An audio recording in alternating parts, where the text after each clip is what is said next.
L'argent. L'argent est le maître du monde. Notre quotidien, nos projets, notre avenir dépendent de l'argent qui circule dans l'économie. Pourtant, rares sont les citoyens, les politiciens, les décideurs sachant vraiment ce qu'est l'argent, d'où vient l'argent, qui fabrique l'argent. Beaucoup croient que l'argent est fabriqué par l'État, qu'ils ont réellement de l'argent sur leur compte, et que les banques prêtent l'argent de leurs déposants quand elles font crédit. Ces trois croyances sont fausses. La confusion règne au profit d'une finance mondialisée qui, de crise en crise, renforce son pouvoir de domination et détruit lentement nos démocraties, alors même qu'une infime proportion de la population mondiale n'a jamais accumulé autant de richesses.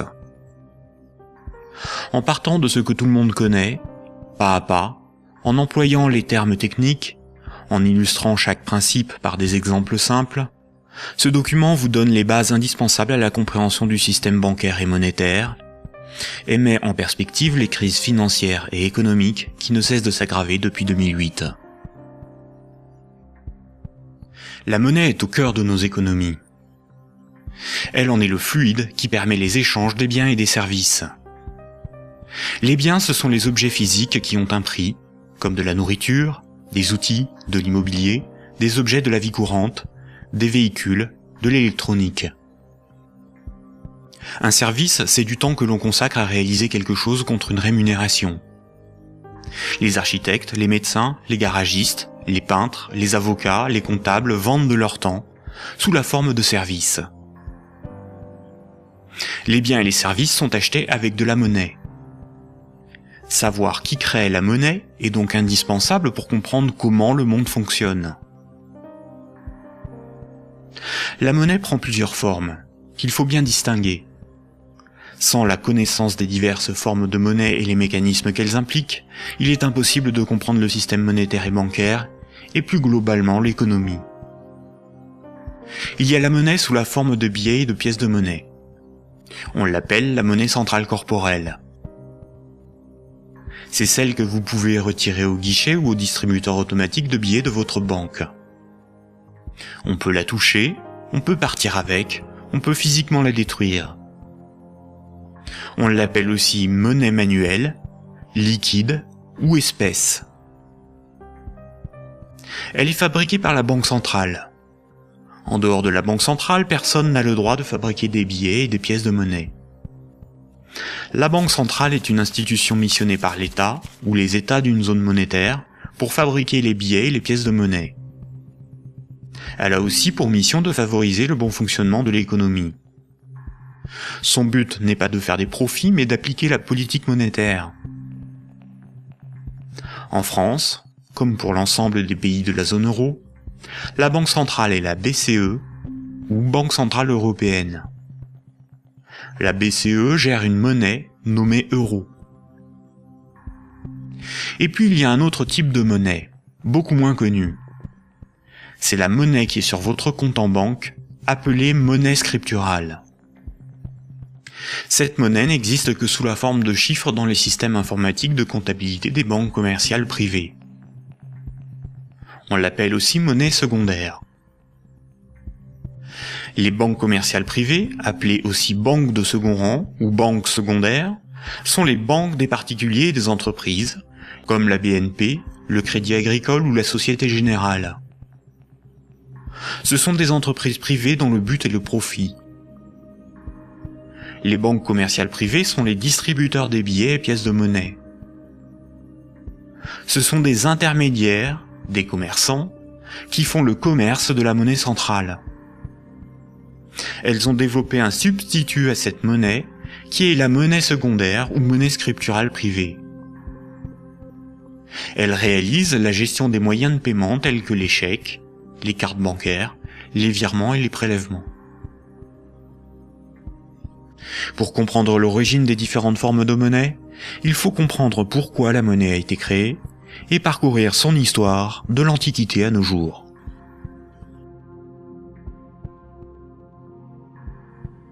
L'histoire de la monnaie s'étale sur des milliers d'années. La plupart des gens pensent que la monnaie remplace le troc. Le troc est le fait d'échanger un bien contre un autre. Par exemple, lorsque Paul et Jacques se rencontrent, Paul voudrait échanger 5 salades contre 10 kilos de pommes de terre. Sauf que si Jacques n'accepte pas de salade en échange de ses pommes de terre, il accepterait quelque chose d'autre, une denrée dont tout le monde a besoin. La monnaie serait apparue spontanément par la sélection de marchandises parmi les plus pratiques et les plus recherchées pour ces échanges immédiats. Dans un premier temps, le riz, l'avoine ou les animaux auraient été utilisés comme monnaie jusqu'à l'apparition de monnaies métalliques, d'or ou d'argent, forme ultime de monnaie. Le crédit ne serait apparu que plus tard, quand de la monnaie fut accumulée pour être prêtée à ceux qui en avaient besoin. Malheureusement, cette hypothèse n'a strictement aucune réalité historique. Les historiens ne cessent de le répéter. Ce n'est pas le troc qui apparut en premier, mais le crédit, c'est-à-dire la comptabilité des dettes, bien avant l'apparition de la monnaie. Le troc n'a pour ainsi dire quasiment jamais existé. Imaginons des paysans de l'Antiquité. Paul produit des salades qu'il récolte au printemps, et Jacques produit des pommes de terre qu'il récolte à l'automne. Jacques va emprunter 5 salades à Paul au printemps. Jacques doit l'équivalent de 5 salades à Paul. Ce n'est qu'à l'automne, 6 mois plus tard, que Jacques va le rembourser en lui donnant 10 kilos de pommes de terre. C'est la confiance qui permet ces échanges différés. On peut dire que Paul et Jacques se font confiance. Ils partagent un même principe moral qui est qu'une dette doit être honorée. Cela leur permet de se faire crédit. Quand Jacques demande des salades à Paul, il se sent redevable envers Paul. Jacques ne sera libre que quand il aura remboursé Paul des jours, des mois, des années plus tard, car il a une dette envers lui. Les hommes pouvaient se prêter des outils, des animaux, s'échanger des biens, mais aussi des services. Au-delà d'un certain volume d'échanges, la parole donnée ne suffit plus à garantir la confiance, il faut consigner par écrit. On invente l'écriture. Alors il faut apprendre à lire, écrire et compter. On invente l'école. Il faut aussi avoir confiance dans la quantité, mesurer ce que l'on échange. On invente les étalons et la métrologie.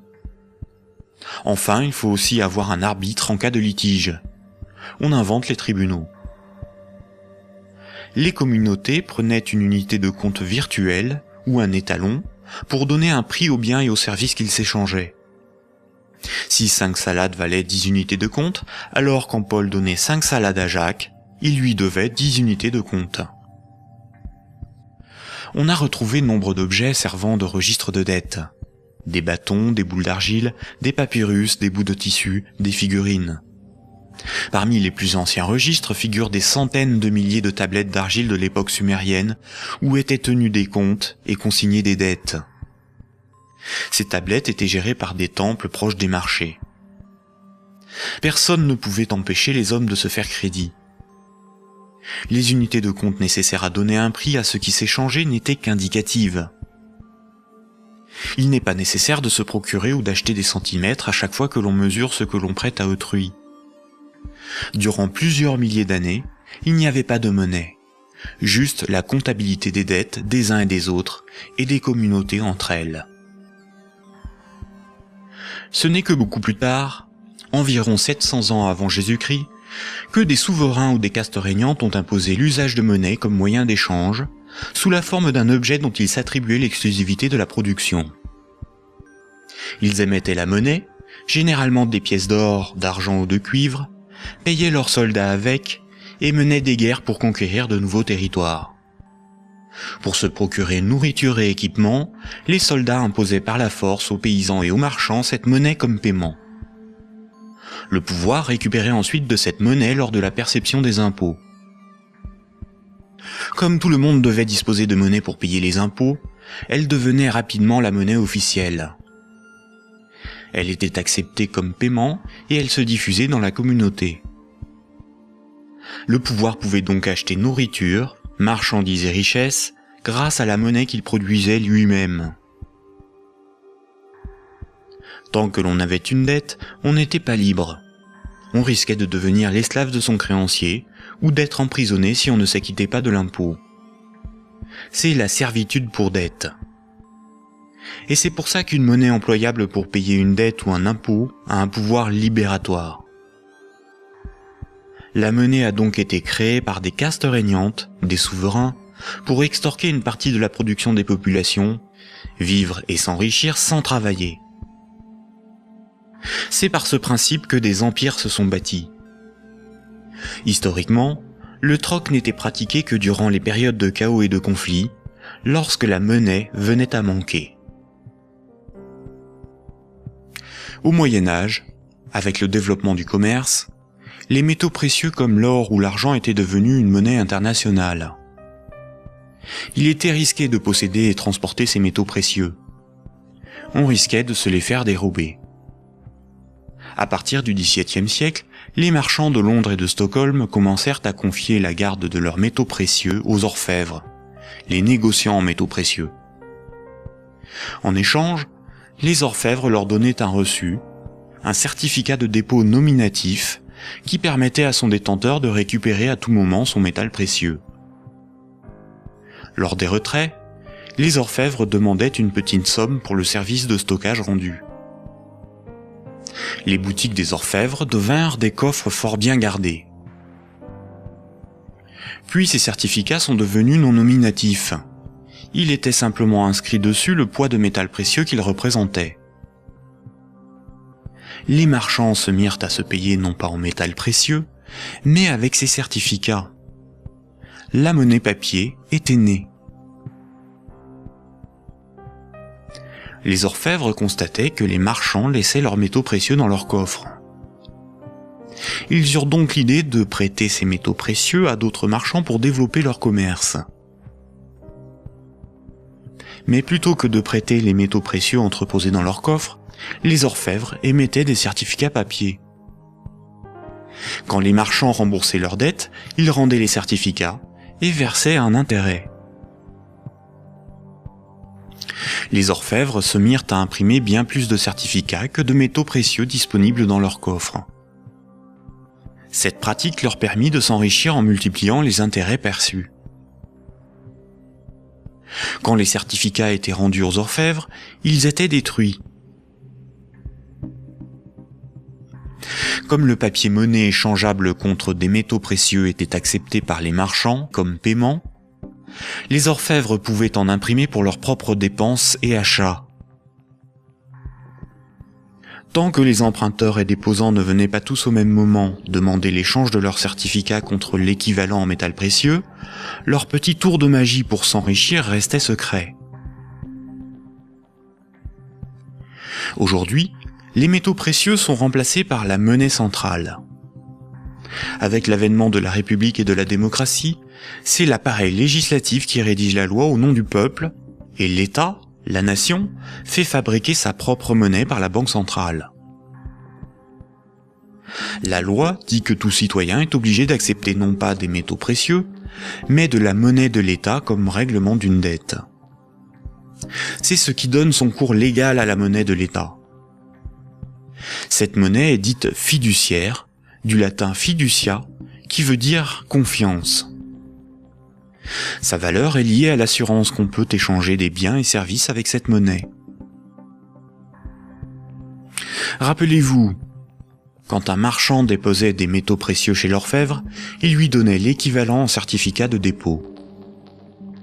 Plus tard, le marchand pouvait retourner chez l'orfèvre et récupérer ses métaux précieux contre ses certificats. Aujourd'hui, quand le client d'une banque dépose des billets sur son compte, la banque le crédite.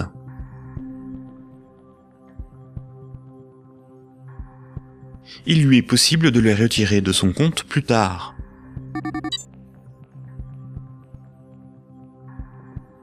La monnaie secondaire, ou monnaie scripturale privée, est l'équivalent des certificats de dépôt des orfèvres. Tout comme le certificat de l'orfèvre est une reconnaissance de dette de l'orfèvre envers le marchand, un compte bancaire est une dette en monnaie centrale de la banque envers son client.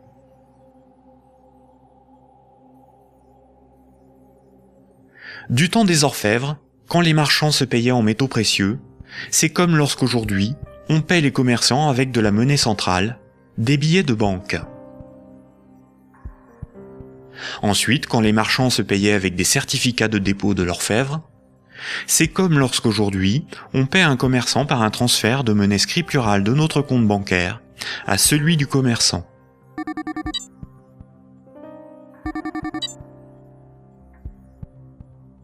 Rappelez-vous aussi que quand l'orfèvre faisait crédit, qu'il prêtait des métaux précieux, il émettait bien plus de certificats de dépôt que de métaux précieux disponibles dans ses coffres. Quand les marchands le remboursaient, il détruisait ces certificats. C'est la même chose aujourd'hui avec la monnaie scripturale privée. Quand une banque accorde un crédit, elle crée de la monnaie scripturale sur un compte à partir de rien. Et elle en crée bien plus qu'elle ne dispose de monnaie centrale dans ses coffres. Et quand son client rembourse son crédit, elle détruit la monnaie scripturale. C'est ce qu'on appelle la création monétaire et la destruction monétaire. La monnaie scripturale étant acceptée comme paiement, les banques peuvent aussi créer de la monnaie à partir de rien pour couvrir leurs dépenses et leurs achats. Les banques ont la possibilité de se faire crédit à elles-mêmes. On dit que les banques monétisent leurs dépenses.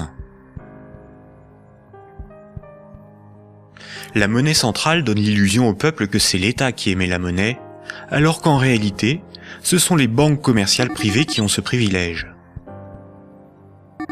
Sans création monétaire par le crédit par les banques commerciales, il n'y aurait quasiment pas de monnaie en circulation. Les banques et les États sont comme les deux faces d'une même pièce. En effet, il faut d'abord que de la monnaie ait été créée par le crédit bancaire pour que l'État puisse en prélever par les impôts et les taxes.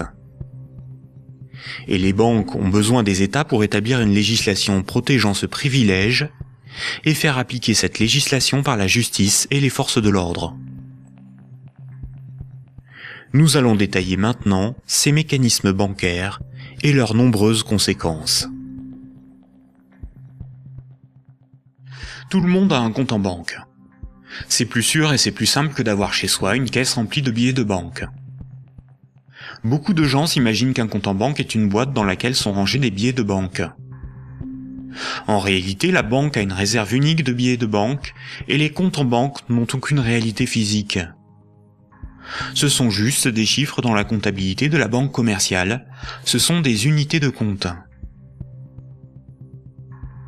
Lorsque vous allez au distributeur de billets, votre banque prend dans son stock de billets le montant que vous voulez retirer sur votre compte et vous les donne.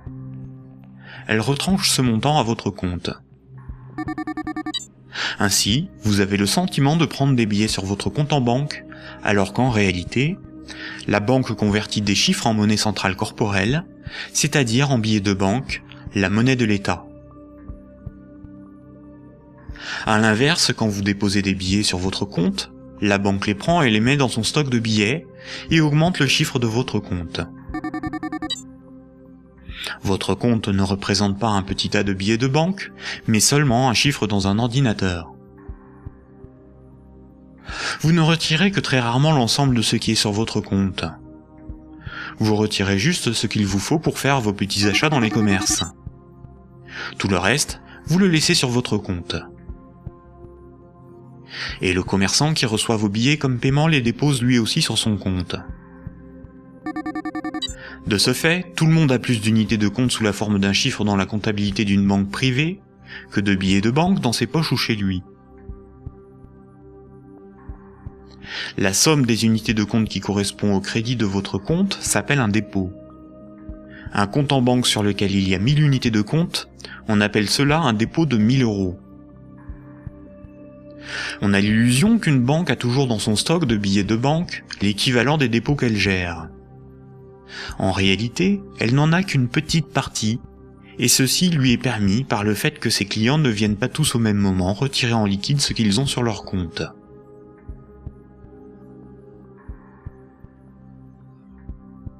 En Europe, la monnaie centrale est la monnaie qui a cours légal. C'est la monnaie officielle des États de la zone euro, dont l'État français. C'est la monnaie exigée par l'État pour le paiement des impôts et des taxes. La loi oblige les citoyens à accepter les billets de banque comme moyen de paiement, et elle sanctionne sévèrement ceux qui fabriquent de faux billets. En revanche, la monnaie inscrite au crédit d'un compte bancaire n'est qu'une reconnaissance de dette de la banque envers le détenteur du compte. Rien de plus. La loi impose aux banques commerciales privées de convertir ces unités de compte en billets de banque à votre demande. C'est pour cette raison que les banques commerciales appellent ces chiffres des euros. Les chiffres inscrits sur votre relevé de compte sont appelés euros, alors qu'en réalité, ce ne sont pas des euros. Ces unités de compte sont converties en euros au moment où vous les retirez de votre compte. Votre banque vous doit bien des euros, et c'est pour cette raison qu'il est marqué euros sur votre relevé de compte. Ces unités de compte sont tolérées par la loi comme moyen de paiement. Quand vous payez au moyen d'un chèque bancaire, d'une carte bleue ou d'un virement, vous réalisez un simple transfert d'un chiffre de votre compte à un autre. Tout ce qui sert de moyen de paiement est une monnaie. C'est pour cette raison que ces unités de compte sont appelées monnaie scripturale, monnaie secondaire ou monnaie scripturale privée. On peut dire que chaque banque a sa propre monnaie, car chaque banque a sa propre comptabilité, gère ses propres chiffres, ses propres unités de compte. Toutes les monnaies privées sont convertibles en monnaie centrale corporelle. Elles ont toutes la même valeur. Mais la monnaie scripturale d'une banque commerciale privée n'est garantie que par la banque elle-même. Une banque commerciale étant une entreprise comme une autre, elle peut faire faillite. Si elle fait faillite, elle ne peut plus garantir sa monnaie privée, et par conséquent les montants des comptes bancaires de ses clients. Les unités de compte sur les comptes bancaires peuvent tout simplement disparaître. Imaginons que vous ayez 10 000 euros en billets de banque, c'est-à-dire en monnaie centrale corporelle, en monnaie de l'État. Vous avez confiance dans sa valeur, car vous avez confiance en l'État.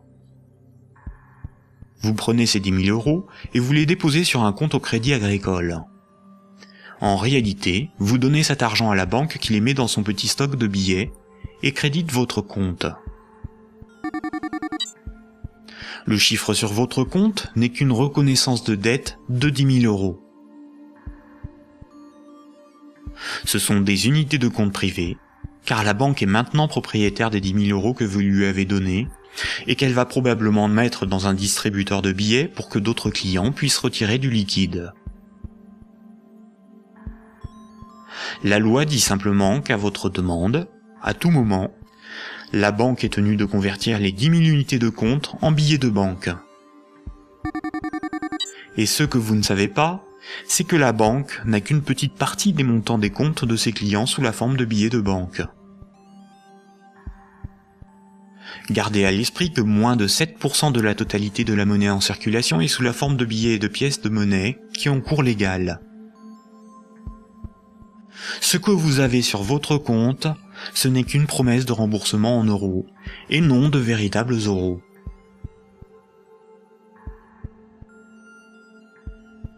De nos jours, tout le monde paie des sommes de petite et grande taille sans jamais employer de billets de banque. La carte bancaire, la carte de crédit, les chèques bancaires, les prélèvements automatiques et les virements forment l'essentiel des procédés de paiement. Quand un client d'une banque veut transférer de l'argent à un autre client de la même banque pour le payer, que ce soit des entreprises ou des particuliers, la banque ne réalise qu'une manipulation de chiffres. Elle retranche au compte du client la somme à verser et l'ajoute au compte du destinataire. Aucun billet de banque n'est intervenu dans la transaction, et pourtant, les deux clients, en interrogeant leur banque, constatent bien qu'un transfert a été effectué. En revanche, quand un transfert doit être effectué entre les comptes bancaires de deux banques commerciales distinctes et concurrentes, la monnaie centrale intervient. Toutes les banques commerciales privées ont un compte à la banque centrale. Aucun particulier ni aucune entreprise ne peut avoir un compte à la banque centrale. Seules les banques commerciales et le trésor public, c'est-à-dire l'État, ont un compte à la banque centrale. La banque centrale réalise la comptabilité là aussi avec des chiffres dans des ordinateurs, et non pas des tas de billets de banque. Et cela pour des raisons purement pratiques. On appelle cette monnaie la monnaie centrale scripturale. Ces comptes sont en monnaie banque centrale ou monnaie centrale. Quand une banque commerciale a trop de billets, elle peut les déposer sur son compte à la banque centrale.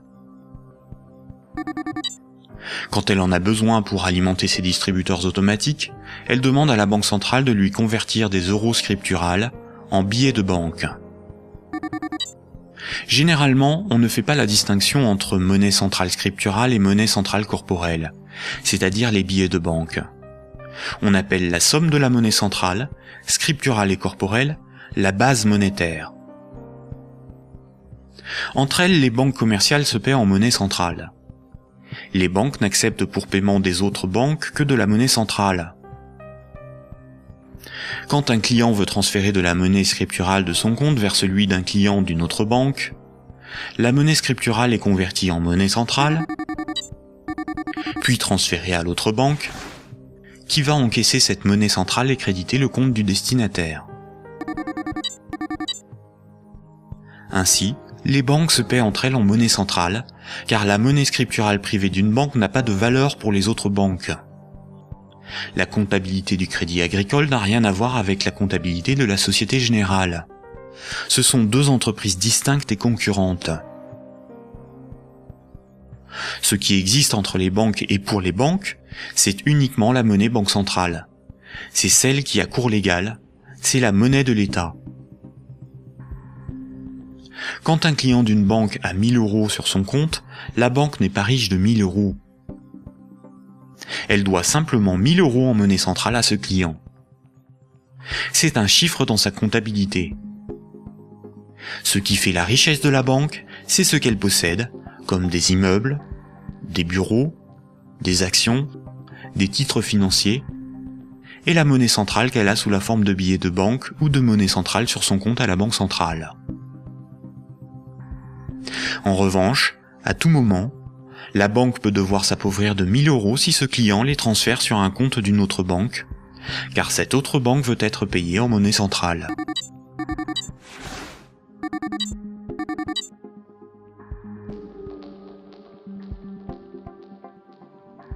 Les banques ne réalisent pas leur paiement en banque centrale à chaque fois qu'un transfert est réalisé. Un bilan des échanges est fait tous les jours. On appelle cela la compensation. Cette compensation est calculée par une chambre de compensation. Une chambre de compensation gère un système informatique enregistrant un très grand nombre de comptes en banque et de transactions, afin de faire le bilan des échanges entre les organismes financiers, dont les banques. La chambre de compensation la plus connue est Clearstream, à cause de l'affaire politico-financière qui porte son nom. Imaginons deux banques. Un client de la première banque paie 10 euros à un client de la seconde. Un client de la seconde paie 15 euros à un client de la première. À la fin de la journée, la compensation calcule un différentiel de 5 euros au profit de la première banque. Le paiement peut se faire directement par virement entre leurs comptes à la banque centrale. Quand une banque voit son compte débité à cause d'une compensation ou par un retrait au guichet par un client, on appelle cela une fuite. Elle s'appauvrit, car sa monnaie centrale fait partie de ses richesses.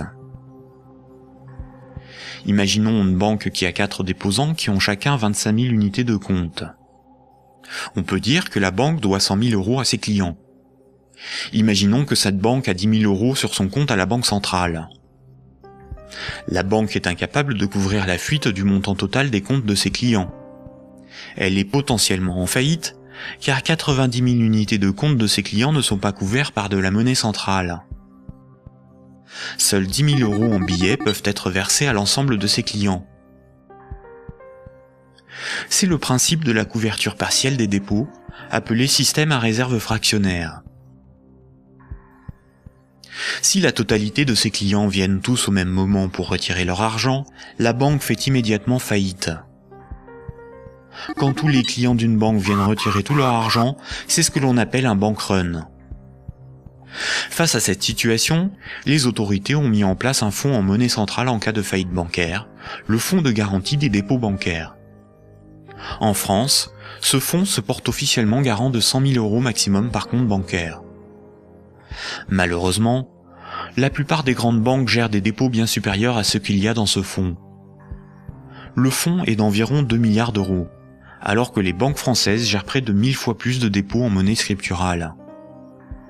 Par conséquent, la faillite de quelques grandes banques du monde provoquerait la disparition d'une partie des dépôts bancaires de leurs clients.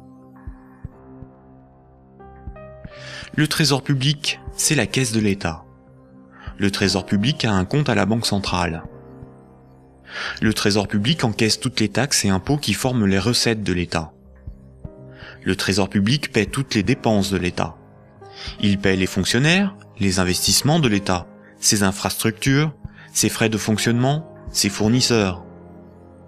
Quand vous payez vos impôts ou des taxes, vous les payez directement au Trésor public.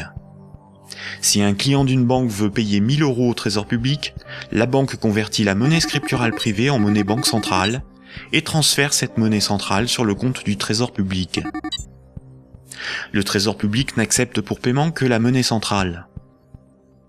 Quand le Trésor public paie un de ses fournisseurs, il verse de la monnaie centrale à la banque commerciale privée qui en détient le compte, et celle-ci crédite le compte de l'entreprise bénéficiaire.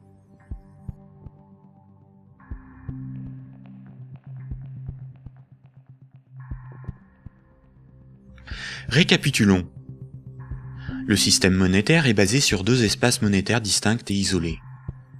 L'espace de la monnaie centrale et l'espace de la monnaie scripturale privée. La monnaie centrale, c'est la monnaie de l'État. La monnaie centrale sert aux banques et au Trésor public pour se payer. La monnaie scripturale privée, ou monnaie secondaire, c'est la monnaie gérée par les banques commerciales privées. Les particuliers et les entreprises utilisent principalement cette monnaie. Quand un citoyen reçoit son salaire, c'est par transfert de monnaie scripturale privée. Sur son relevé de compte, il voit marqué euros, alors que ces euros n'existent pas. Le chiffre au crédit de son compte est une promesse de remboursement en euros. Or, si une banque fait faillite, elle ne peut plus honorer sa promesse vis-à-vis de ses clients. En France, les 2 premières banques gèrent plus de la moitié des dépôts bancaires. Aucun gouvernement ne permettra à une grande banque de faire faillite, car des millions de citoyens et d'entreprises perdraient une partie de leur argent. Ce serait une catastrophe sociale que l'ensemble de la société devrait compenser par l'appauvrissement général de la population.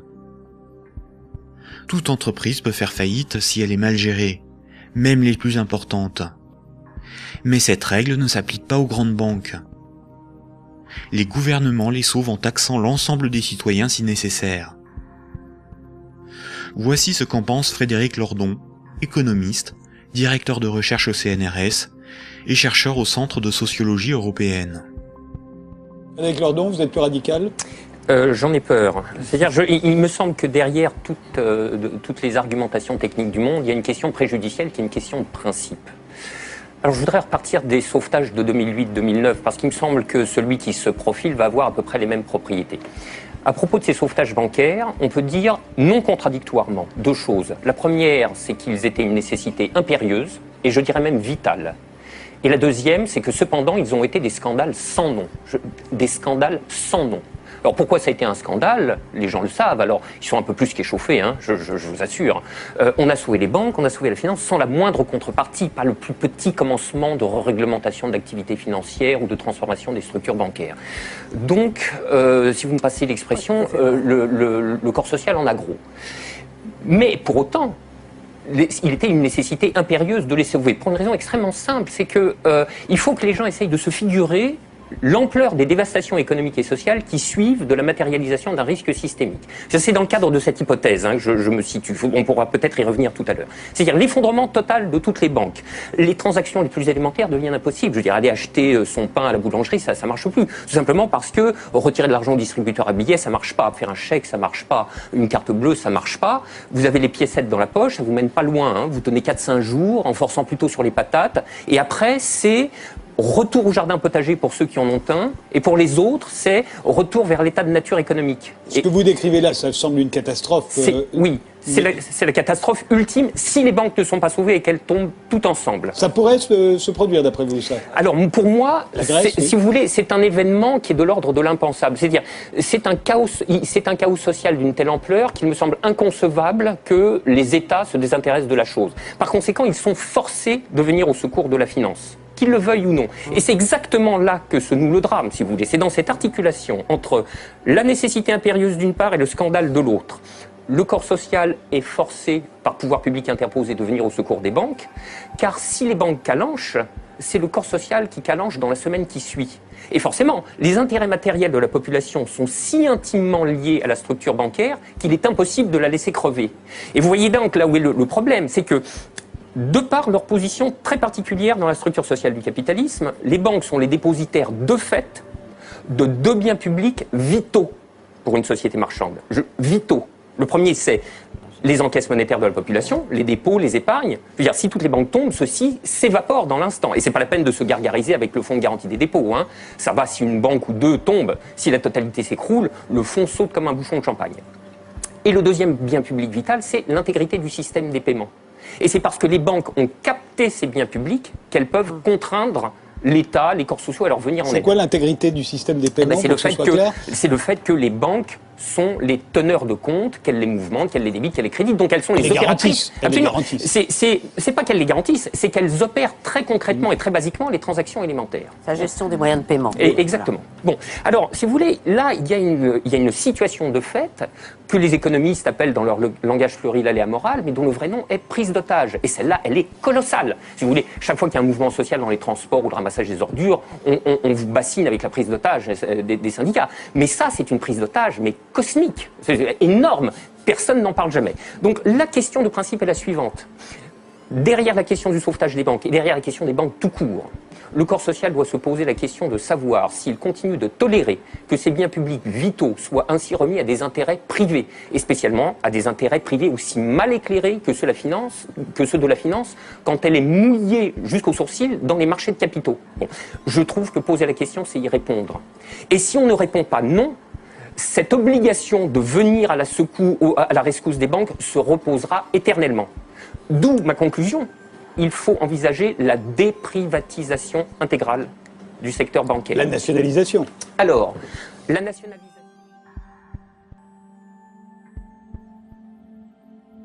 On constate que quand les dirigeants et actionnaires des grandes banques touchent des bénéfices, ceux-ci s'enrichissent. Mais quand les grandes banques sont en difficulté, ce sont les États, c'est-à-dire l'ensemble des citoyens, qui les sauvent. Cela résume l'adage désormais bien connu: les banques privatisent leurs gains et socialisent leurs pertes.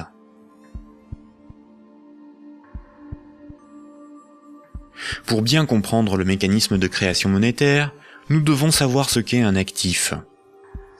Imaginons que Paul possède une moto, des vêtements, une télévision, un ordinateur et 200 € sur lui en billets de banque. Tout ceci représente ses actifs, car les actifs, c'est ce que l'on possède. Les 200 € qu'il a sur lui sont ses actifs financiers. Maintenant, Jacques emprunte à Paul 100 €. En lui empruntant cette somme, Jacques signe une reconnaissance de dette l'engageant à rembourser Paul dans un mois. Les actifs financiers de Paul restent de 200 €, car il possède encore 100 € en billets, ainsi que la reconnaissance de dette de Jacques d'une valeur de 100 €. Cette reconnaissance de dette va à ses actifs, car il s'agit de quelque chose qu'il possède. Paul a ce qu'on appelle une créance sur Jacques. Jacques est débiteur de Paul. En cas de litige, si Jacques ne rembourse pas Paul, la justice pourra intervenir pour forcer Jacques à respecter ce contrat. Elle pourra alors le forcer à vendre un de ses actifs matériels pour rembourser Paul, comme sa télévision s'il en a une. Généralement, la comptabilité d'une entreprise ou d'une banque est synthétisée sous la forme d'un bilan. Un bilan comptable est une synthèse permettant de représenter ce que l'entreprise possède, ses actifs, et ce qui lui appartient pas ou ce qu'elle doit, son passif. La différence entre son actif et son passif représente son résultat. On peut aussi l'appliquer à un particulier. Voici à quoi ressemblerait le bilan de Paul. Dans les actifs de Paul figurent ses actifs financiers, constitués de ses billets de banque et de la dette de Jacques, ainsi que ses actifs matériels, constitués de sa télévision, son ordinateur, sa moto, dont la valeur de revente à date est estimée de 1000 €.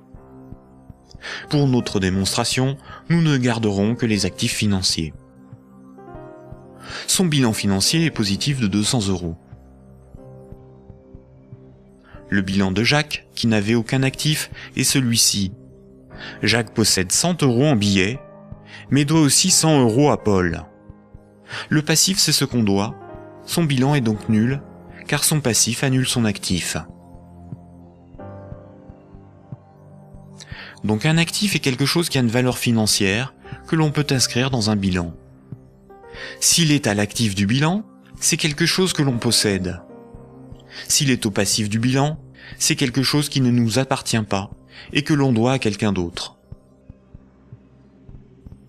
Imaginons maintenant que Nicolas, qui a 300 € en billets de banque, propose à Paul de lui racheter sa créance sur Jacques. Il va donc pour cela lui donner 100 € et modifier le bénéficiaire du contrat de sorte que Jacques doive maintenant la somme non plus à Paul, mais à Nicolas. Voici à quoi ressemblerait le bilan de Paul. On constate que Paul a retrouvé ses 200 € en billets de banque. Son bilan financier est positif de 200 €. Le bilan de Jacques, qui n'avait aucun actif, n'a pas changé. Son bilan est toujours nul. Le bilan de Nicolas, qui avait 300 € d'actifs, est maintenant celui-ci. Il reste à Nicolas 200 € en billets de banque et la reconnaissance de dette de Jacques, qui a une valeur, à terme, de 100 €. Le bilan de Nicolas est positif de 300 €. Lorsque Jacques devait 100 € à Paul, Paul prenait le risque que Jacques ne le rembourse pas. Quand Paul a vendu la reconnaissance de dette à Nicolas, c'est Nicolas qui prend le risque de n'être pas remboursé par Jacques. C'est un transfert de risque sur une créance. Si Jacques ne rembourse pas sa dette, le bilan de Nicolas peut perdre jusqu'à 100 €. On dit alors que Jacques fait défaut sur tout ou partie de sa dette. Nicolas perdrait 100 € sur son bilan, correspondant à la créance que Jacques n'a pas honorée. Nous voyons donc qu'une créance peut être un actif et peut être revendue au même titre qu'une moto ou des vêtements. Les actifs matériels ont une valeur estimative. Certains actifs matériels perdent de leur valeur avec le temps. C'est le cas d'un ordinateur ou d'une moto. Ils ne peuvent pas facilement être employés pour régler des dettes. En revanche, les actifs financiers ont une valeur connue. La créance sur Jacques ou les billets de banque ont des valeurs fixes. Le bilan d'une banque se présente comme le bilan de n'importe quelle entreprise. La banque a des actifs qui sont ses richesses, ce qu'elle possède, et un passif qui représente ce qui ne lui appartient pas, ses dettes. Nous avons vu que le crédit d'un compte bancaire d'un client est une dette de la banque envers celui-ci. Les dépôts correspondant au compte bancaire de ses clients sont donc enregistrés au passif de son bilan. Si on lit ce bilan, on comprend que la banque doit au total 600 € à ses clients. Imaginons qu'un de ses clients, Paul, a un dépôt de 100 unités de compte. Voici le bilan de la banque. Elle doit 100 € à Paul, ce qui correspond au dépôt que Paul a réalisé sur son compte. Ce compte en banque est dit à vue, c'est-à-dire que Paul peut tout de suite utiliser ses unités de compte pour un paiement. Paul souhaite emprunter 1000 € à sa banque. La banque établit le contrat de prêt qu'elle lui fait signer. Ce contrat l'engage à rembourser la banque selon un échéancier précis. Paul devra rembourser les 1000 € empruntés, appelés capital du crédit, plus 50 € d'intérêt. Pour créditer le compte de Paul, la banque ne prend pas les dépôts d'autres clients pour lui donner. Elle augmente simplement le chiffre inscrit sur son compte bancaire. Elle crée des unités de compte à partir de rien. La banque ne doit plus 100 € à Paul, mais 1100 €. Le contrat de prêt de Paul apparaît sur son bilan comme quelque chose qu'elle possède. Cette créance sur Paul est à son actif. Les comptes des autres clients n'ont rien à voir avec cette opération. On dit que la banque a monétisé la créance sur Paul. Elle a transformé cette créance en moyen de paiement sous la forme de monnaie scripturale privée ajoutée au compte de Paul. On appelle cette opération d'augmentation des dépôts par simple jeu d'écriture la création monétaire. On parle de création monétaire ex nihilo, ce qui veut dire à partir de rien. Enfin, quand Paul va rembourser le crédit, la banque va annuler des unités de compte chaque mois, selon l'échéancier du crédit, directement sur le compte de Paul. Cette annulation est appelée destruction monétaire. Elle diminue la somme qu'elle lui doit. Simultanément, dans son bilan, la somme restante à rembourser diminue aussi. La banque prend le risque que Paul n'arrive pas à rembourser le crédit, qu'il soit insolvable. C'est le risque de faire crédit ou risque de contrepartie. On pourra qualifier alors la créance de Paul, le contrat de prêt, d'actifs pourris ou d'actifs toxiques. Cette opération de création de moyens de paiement artificiels, tout comme sa destruction progressive lors du remboursement, est difficilement compréhensible pour la plupart des gens, y compris pour ceux qui travaillent dans les banques, même à haut niveau. Il est pourtant évident que quand une banque accorde un prêt, aucun de ses clients ne voit son compte diminuer ne serait-ce que d'1 €. Ce mécanisme est très mal compris et les médias perpétuent, par ignorance, le mensonge selon lequel les banques doivent collecter des dépôts pour pouvoir prêter de l'argent.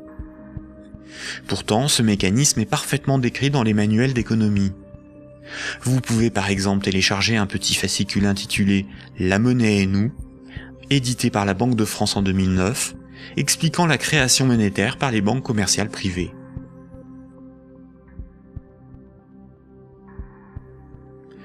La création et la destruction monétaire peuvent être résumées par une simple phrase. Ce sont les crédits qui font les dépôts, et non les dépôts qui font les crédits. Cette phrase permet de se rappeler que la totalité de la monnaie en circulation sur nos comptes en banque ou dans nos poches est créée par le crédit bancaire. Quand une banque accorde un crédit à un de ses clients, elle crée de la monnaie scripturale privée en augmentant le solde du compte de celui-ci. Elle ne crée pas des euros, mais des unités de compte convertibles en euros. Plus il y a de crédits accordés par les banques, plus il y a de dépôts, de billets et de pièces de monnaie. La totalité de la monnaie en circulation dans l'économie représente ce qu'il reste à rembourser des crédits contractés. Quand Paul achète une automobile à crédit, il paie tout de suite le vendeur avec la monnaie créée.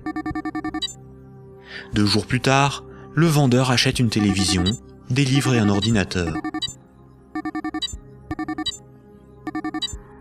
Les vendeurs de la télévision, des livres et de l'ordinateur vont eux aussi réaliser des achats. Paul n'a pas commencé à rembourser son crédit que la monnaie circule déjà dans l'économie. Le nombre de fois dans une année qu'une unité de compte va servir de paiement est appelé vitesse de circulation de la monnaie ou vélocité de la monnaie. 100 unités de compte échangées 10 fois pour des paiements représentent 1000 € de paiement. L'argent qui circule de compte en compte est donc en réalité une dette qui circule. Les billets et pièces de monnaie en circulation sont une conversion de monnaie scripturale privée créée lors des crédits.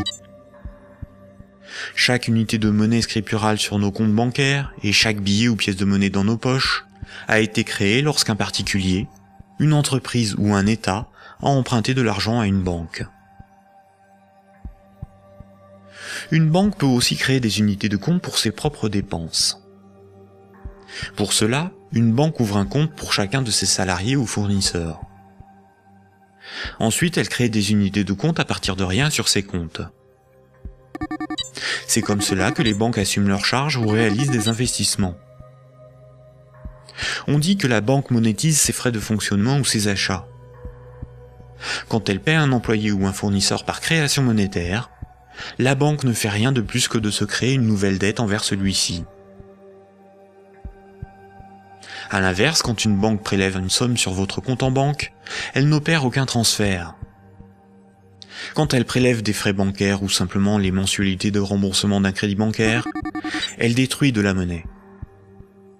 Ainsi, votre banque vous doit moins d'argent. Comme nous l'avons vu, historiquement, la monnaie remplaçant le troc est un mythe qui vous laisse penser que la monnaie est un élément physique permanent, et donc il y a quelque chose sur votre compte. Ceci vous semble d'autant plus vrai que vous pouvez retirer des billets de banque de votre compte. Les médias vous font croire qu'une banque doit amasser de la monnaie avant de pouvoir en prêter. Mais en réalité, les banques ne prêtent pas l'argent des autres clients, puisque ce sont elles qui le fabriquent lors des crédits et qui le détruisent lors du remboursement des crédits. Un crédit n'est en rien un prêt ou un emprunt.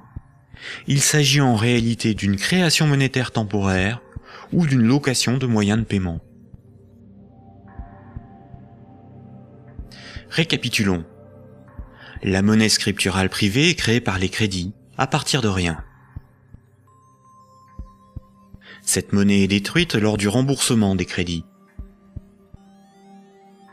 Ceci sous-entend une création-destruction simultanée et concurrente qui détermine une masse de monnaie scripturale privée en circulation, que l'on appelle masse monétaire.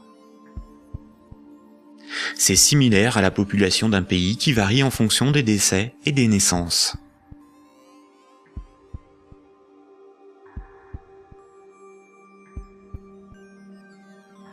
Trois citoyens et un banquier échouent sur une île déserte au beau milieu de l'océan. Ils s'organisent et décident de créer leur propre monnaie, qu'ils appellent euro. Le banquier fonde l'unique banque commerciale privée de l'île. Comme cette banque est nouvelle, les trois citoyens n'ont rien sur leur compte. Ils ne peuvent pas s'échanger et se vendre ce qu'ils produisent. Ils ont bien des marchandises à se vendre, mais aucune monnaie pour les payer. Pour disposer de moyens de paiement, chaque citoyen va faire un crédit de 10 €, remboursable en 11 mois. Chaque citoyen devra rembourser 10 € de capital, plus 1 € d'intérêt. Lorsque le banquier leur accorde le crédit, il crée 10 € à partir de rien sur chaque compte. Le premier mois, la masse monétaire est de 30 €. Les citoyens disposent de monnaie pour s'échanger ce qu'ils produisent. À la fin du premier mois, les citoyens commencent à rembourser leur crédit. Le banquier prélève 1 € d'intérêt, qu'il utilise pour acheter des marchandises aux citoyens. La masse monétaire reste de 30 €. À l'issue du deuxième mois, le banquier efface 1 € du compte de chaque citoyen. Il reste 27 € en circulation. À l'issue du troisième mois, le banquier efface à nouveau 1 € du compte de chaque citoyen. Il reste 24 € en circulation. De mois en mois, la situation devient un peu plus compliquée, car la masse monétaire ne cesse de baisser. Les citoyens se retrouvent en concurrence pour capter l'argent. À l'issue du 11e mois, après une farouche concurrence entre les trois citoyens pour capter la monnaie restante, leurs comptes sont vides, car tout le monde a remboursé exactement ce qu'il avait emprunté à la banque. Plus rien ne peut être ni acheté ni vendu. C'est la crise économique. Le banquier réunit les citoyens et leur dit : « Pour résoudre cette situation, c'est très simple. Vous n'avez qu'à m'emprunter à nouveau de l'argent. » Les citoyens acceptent. Ils font tous à nouveau un crédit de 10 €. À la fin du premier mois, le banquier prélève 1 € d'intérêt, qu'il garde pour lui car il a tout ce qu'il lui faut. Au fil des mois, le banquier supprime les euros correspondant au remboursement des crédits. Comme les intérêts n'ont pas été dépensés par le banquier, c'est au bout du 10e mois seulement que les comptes des trois citoyens sont vides. Il n'y a plus de monnaie en circulation, et pourtant il manque 3 € pour rembourser la totalité de leur crédit. Le banquier réunit les citoyens et leur dit : « Il y a une manière très simple de repousser le moment où vous serez à zéro sur vos comptes. Vous n'avez qu'à m'emprunter régulièrement de l'argent, bien avant que la masse monétaire ne baisse trop et que l'économie ne s'arrête. Et pour compenser les intérêts que je ne dépense pas, il vous suffit de m'emprunter à chaque fois quelques euros de plus. » Les citoyens acceptent. Désormais, ils sont en permanence endettés, sinon la monnaie disparaît et l'économie s'arrête. Ils appellent cela la croissance. Mais comme ils sont endettés, ils se mettent à produire toujours plus pour rembourser le banquier, bien au-delà de leurs besoins réels. Ils ne produisent pas pour avoir de quoi se vêtir, se nourrir ou se loger. Ils produisent pour avoir l'argent nécessaire pour rembourser leur crédit. L'argent est devenu le moteur de leur vie, et non ce dont ils ont besoin pour vivre. Ce système permet au banquier de ne rien produire. Il passe son temps à gérer ses comptes, à créer de la monnaie puis à la détruire. Avec la monnaie qu'il fabrique, il achète ce dont il a besoin aux citoyens. Rapidement, les ressources naturelles de l'île viennent à manquer. Il n'y a plus de bois, plus de gibier, plus d'eau, plus de terre pour produire toujours plus. La croissance a épuisé les ressources naturelles et détruit l'environnement. Cette petite histoire met en valeur de réalités tout à fait surprenantes. D'une part, les sommes dues aux banques sont globalement supérieures aux sommes disponibles pour les rembourser. D'autre part, si tout le monde remboursait ses dettes, il n'y aurait quasiment plus de monnaie en circulation dans le monde. Tous les comptes seraient vides, tous les billets et pièces de monnaie disparaîtraient. Le système monétaire fonctionne comme un système pyramidal. Pour payer les crédits en cours de remboursement, il faut que de nouveaux crédits soient accordés. Sinon, la monnaie se raréfie et certains emprunteurs sont dans l'incapacité de rembourser leurs crédits.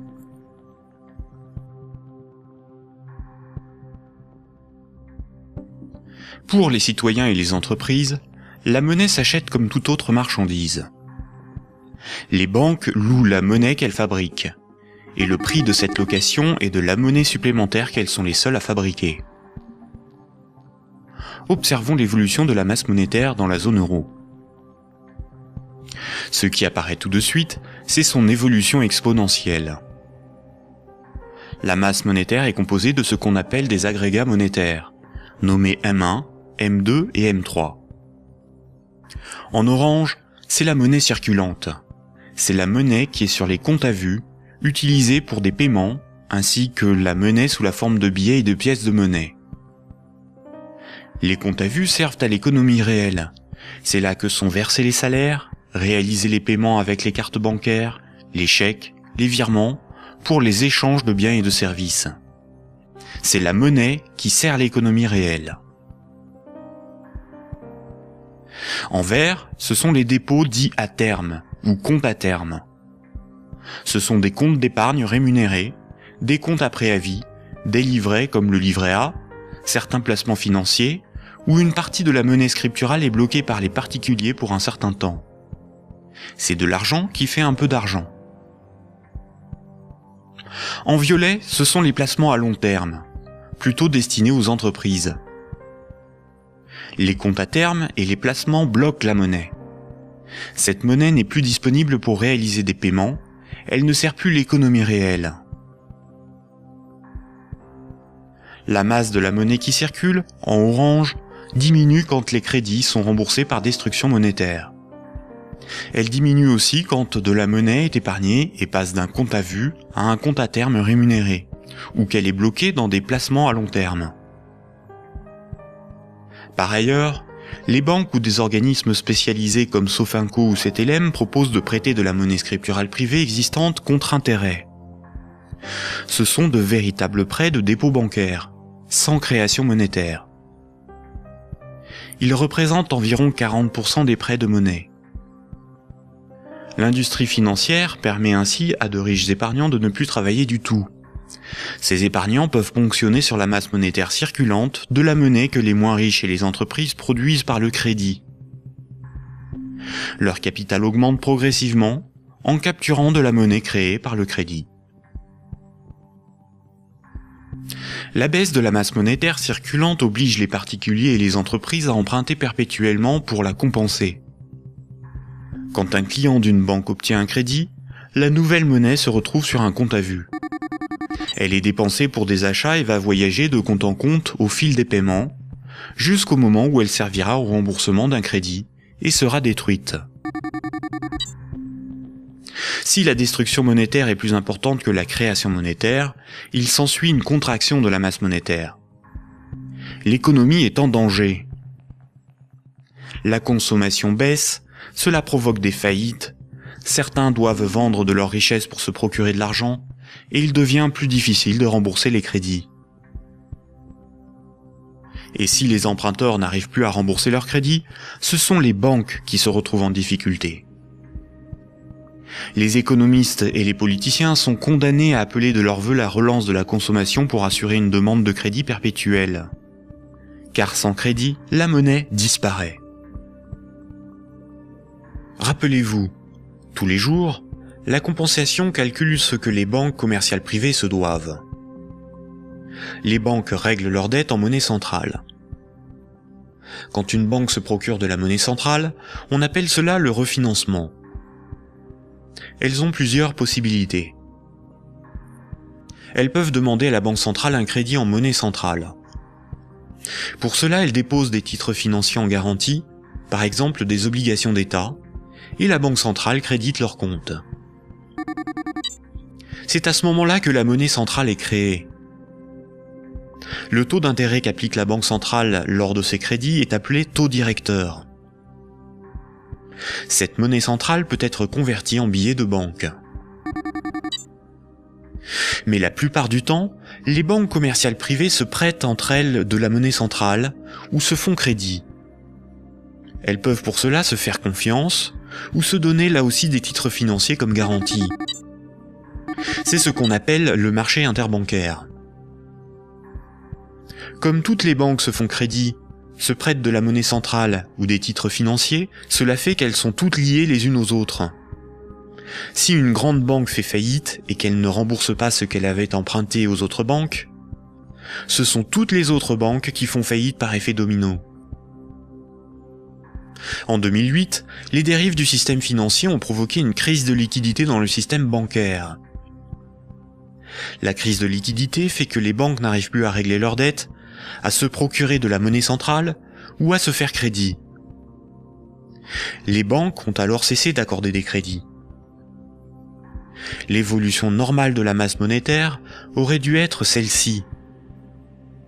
Malheureusement, la crise bancaire a stoppé la progression de la masse monétaire et s'est transformée en crise économique. Les États ont dû sauver les banques de la faillite. Mais le véritable coût de la crise financière est l'explosion de la dette des États pour éviter une aggravation de la crise, des milliers de faillites d'entreprises, des millions de nouveaux chômeurs. À l'avenir, une partie des dépôts bancaires pourrait être supprimée pour sauver les banques. Ainsi, les banques doivent moins d'argent à leurs clients, ce qui équilibre leur bilan. C'est ce qui s'est passé à Chypre en 2013. À partir de 2009, certaines banques centrales ont créé et donné des milliards en monnaie centrale aux banques commerciales pour faciliter le règlement de leurs dettes et ainsi leur éviter la faillite et relancer le crédit. C'est ce qu'on appelle des politiques d'assouplissement quantitatif ou quantitative easing. Cette monnaie centrale nouvelle pourrait être représentée sur ce graphique en tant que M0, appelée aussi base monétaire. Plutôt que d'accorder des crédits aux entreprises et aux particuliers avec une rentabilité incertaine, les banques commerciales privées ont utilisé cette monnaie centrale pour spéculer et acheter de la dette souveraine. Ainsi, d'une manière totalement artificielle, les bourses n'ont cessé de monter, la finance de s'enrichir et les États de s'endetter. Puisque pour rembourser les crédits passés, il faut que de nouveaux crédits soient accordés, on comprend mieux pourquoi les politiques d'austérité et de désendettement sont un suicide économique. Le crédit permet aux particuliers et aux entreprises d'acquérir des biens réels et à l'économie de se développer. La masse monétaire augmente. Une politique d'austérité provoque une contraction de la masse monétaire, condamnant à la faillite certains emprunteurs, qu'ils soient des particuliers, des entreprises ou des États. Les banques de ces emprunteurs peuvent saisir leurs maisons, leurs machines, leurs stocks. Les États doivent privatiser les services publics pour rembourser les marchés financiers. La baisse de la masse monétaire provoque la rareté de la monnaie, et cette rareté provoque in fine des transferts de richesses réelles des débiteurs vers la minorité des créanciers, notamment les banques. C'est similaire au processus organisé par l'Occident vis-à-vis des pays en voie de développement. On endette ces pays pour qu'ils nous achètent des infrastructures, des machines, des moyens de production, via des prêts du FMI et de la Banque mondiale. Incapables de rembourser les crédits, leur faillite permet de saisir les ressources naturelles ou même ceux qu'ils ont achetés grâce à ces crédits. Le PIB d'un pays, c'est approximativement la somme des revenus dans ce pays en une année. Dans la zone euro, la dette des États représente 90% du PIB. Et les dettes du secteur privé représentent 160% du PIB. En d'autres termes, pour rembourser toutes les dettes, il nous faudrait travailler 2 ans et demi en donnant tous nos revenus aux banques et aux marchés financiers. Or, si on remboursait toutes nos dettes, il n'y aurait plus de monnaie en circulation. Ce système pyramidal de dette n'est viable que dans un équilibre précaire, car la capacité des emprunteurs à rembourser leurs crédits dépend de la capacité d'autres emprunteurs à contracter de nouveaux crédits.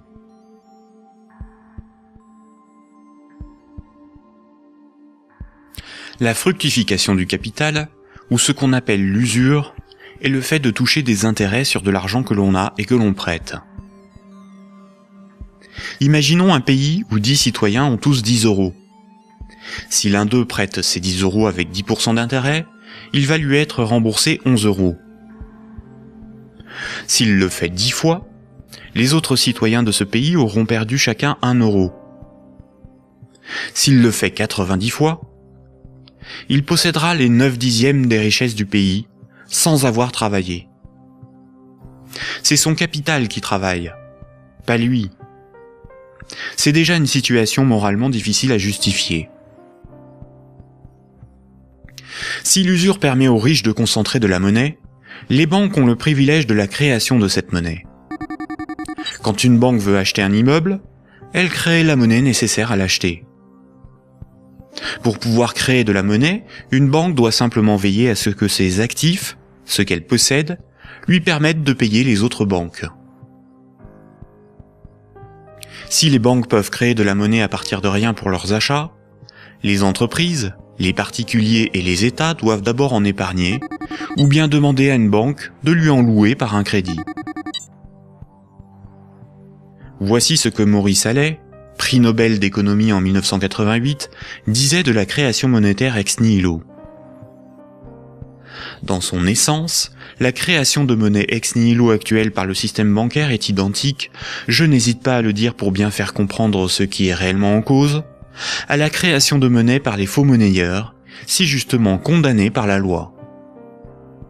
Concrètement, elle aboutit au même résultat. La différence est que ceux qui en profitent sont différents et autorisés à le faire. Les banques sont des entreprises à but lucratif. Elles ont des actionnaires, leur but est l'enrichissement.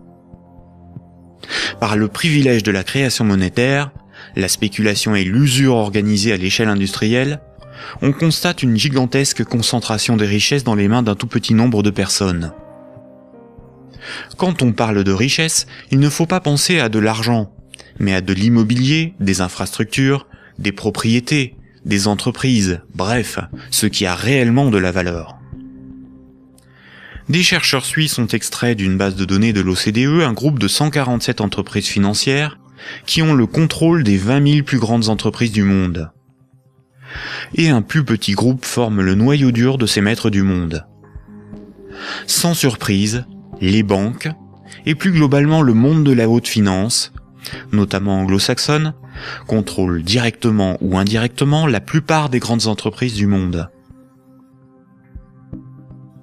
1% de la population possède 46% du patrimoine mondial.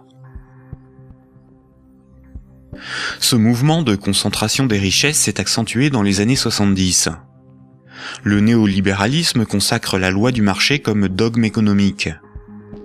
Il prône la libre circulation des capitaux, des marchandises et des personnes à l'échelle mondiale, et une concurrence libre et non faussée. L'efficience des marchés serait l'avenir de l'homme. Dans cette perspective, les États sont des obstacles à la dérégulation financière. Avant les années 70, l'État français pouvait se financer à taux fixe et avantageux par un dispositif appelé le circuit du trésor. La Banque centrale pouvait faire des avances significatives à l'État. À partir des années 70, ce dispositif a été démantelé. Les États ont été obligés de se financer sur les marchés financiers, avec un taux variable en fonction de l'offre et de la demande.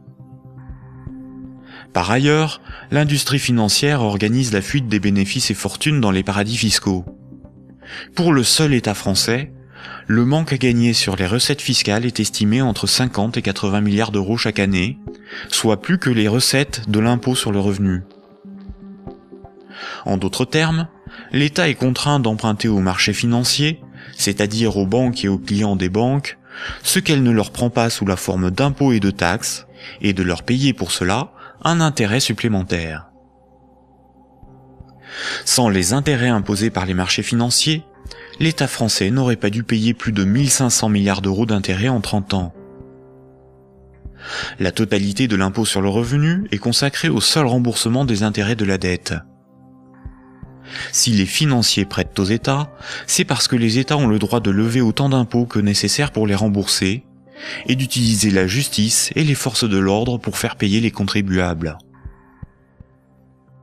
La création monétaire est aussi appelée planche à billets, même quand il s'agit de monnaie scripturale privée créée par le crédit. C'est un terme péjoratif faisant référence à l'impression de billets de banque par l'État. Ce terme est parfois employé par certains économistes de manière démagogique, pour induire en erreur quant aux responsabilités de la création monétaire et de l'inflation. L'inflation, c'est la hausse générale des prix. Une même baguette de pain vaut 1,30 € en 2013, alors que 10 ans plus tôt, elle valait 50 centimes. L'inflation est due au rapport entre la création monétaire et la création des richesses réelles. Si on crée plus de monnaie que de biens et services à vendre, les prix vont augmenter. La déflation, c'est l'inverse. C'est la baisse générale des prix. Si on crée des biens et services à vendre, et qu'on ne crée pas de monnaie pour les acheter, la monnaie va manquer et les prix vont baisser. L'hyperinflation est une inflation excessive des prix, supérieure à 12 500% par an. Si une baguette de pain vaut 1 € en 2013, s'il y a de l'hyperinflation, elle vaudra au minimum 12,50 € un an plus tard. Dans les années 70 et 80, l'inflation a atteint 15%, alors même que l'interdiction de permettre à la Banque centrale de faire des avances à l'État devait nous prémunir d'une telle situation. En réalité, interdire à l'État le financement à taux avantageux par sa propre banque centrale était le moyen non pas d'éviter une inflation excessive, mais de transférer une partie des recettes fiscales de l'État aux marchés financiers, c'est-à-dire aux banques et à leurs clients, et d'assurer aux banques commerciales privées le monopole de la création monétaire en supprimant la concurrence de l'État.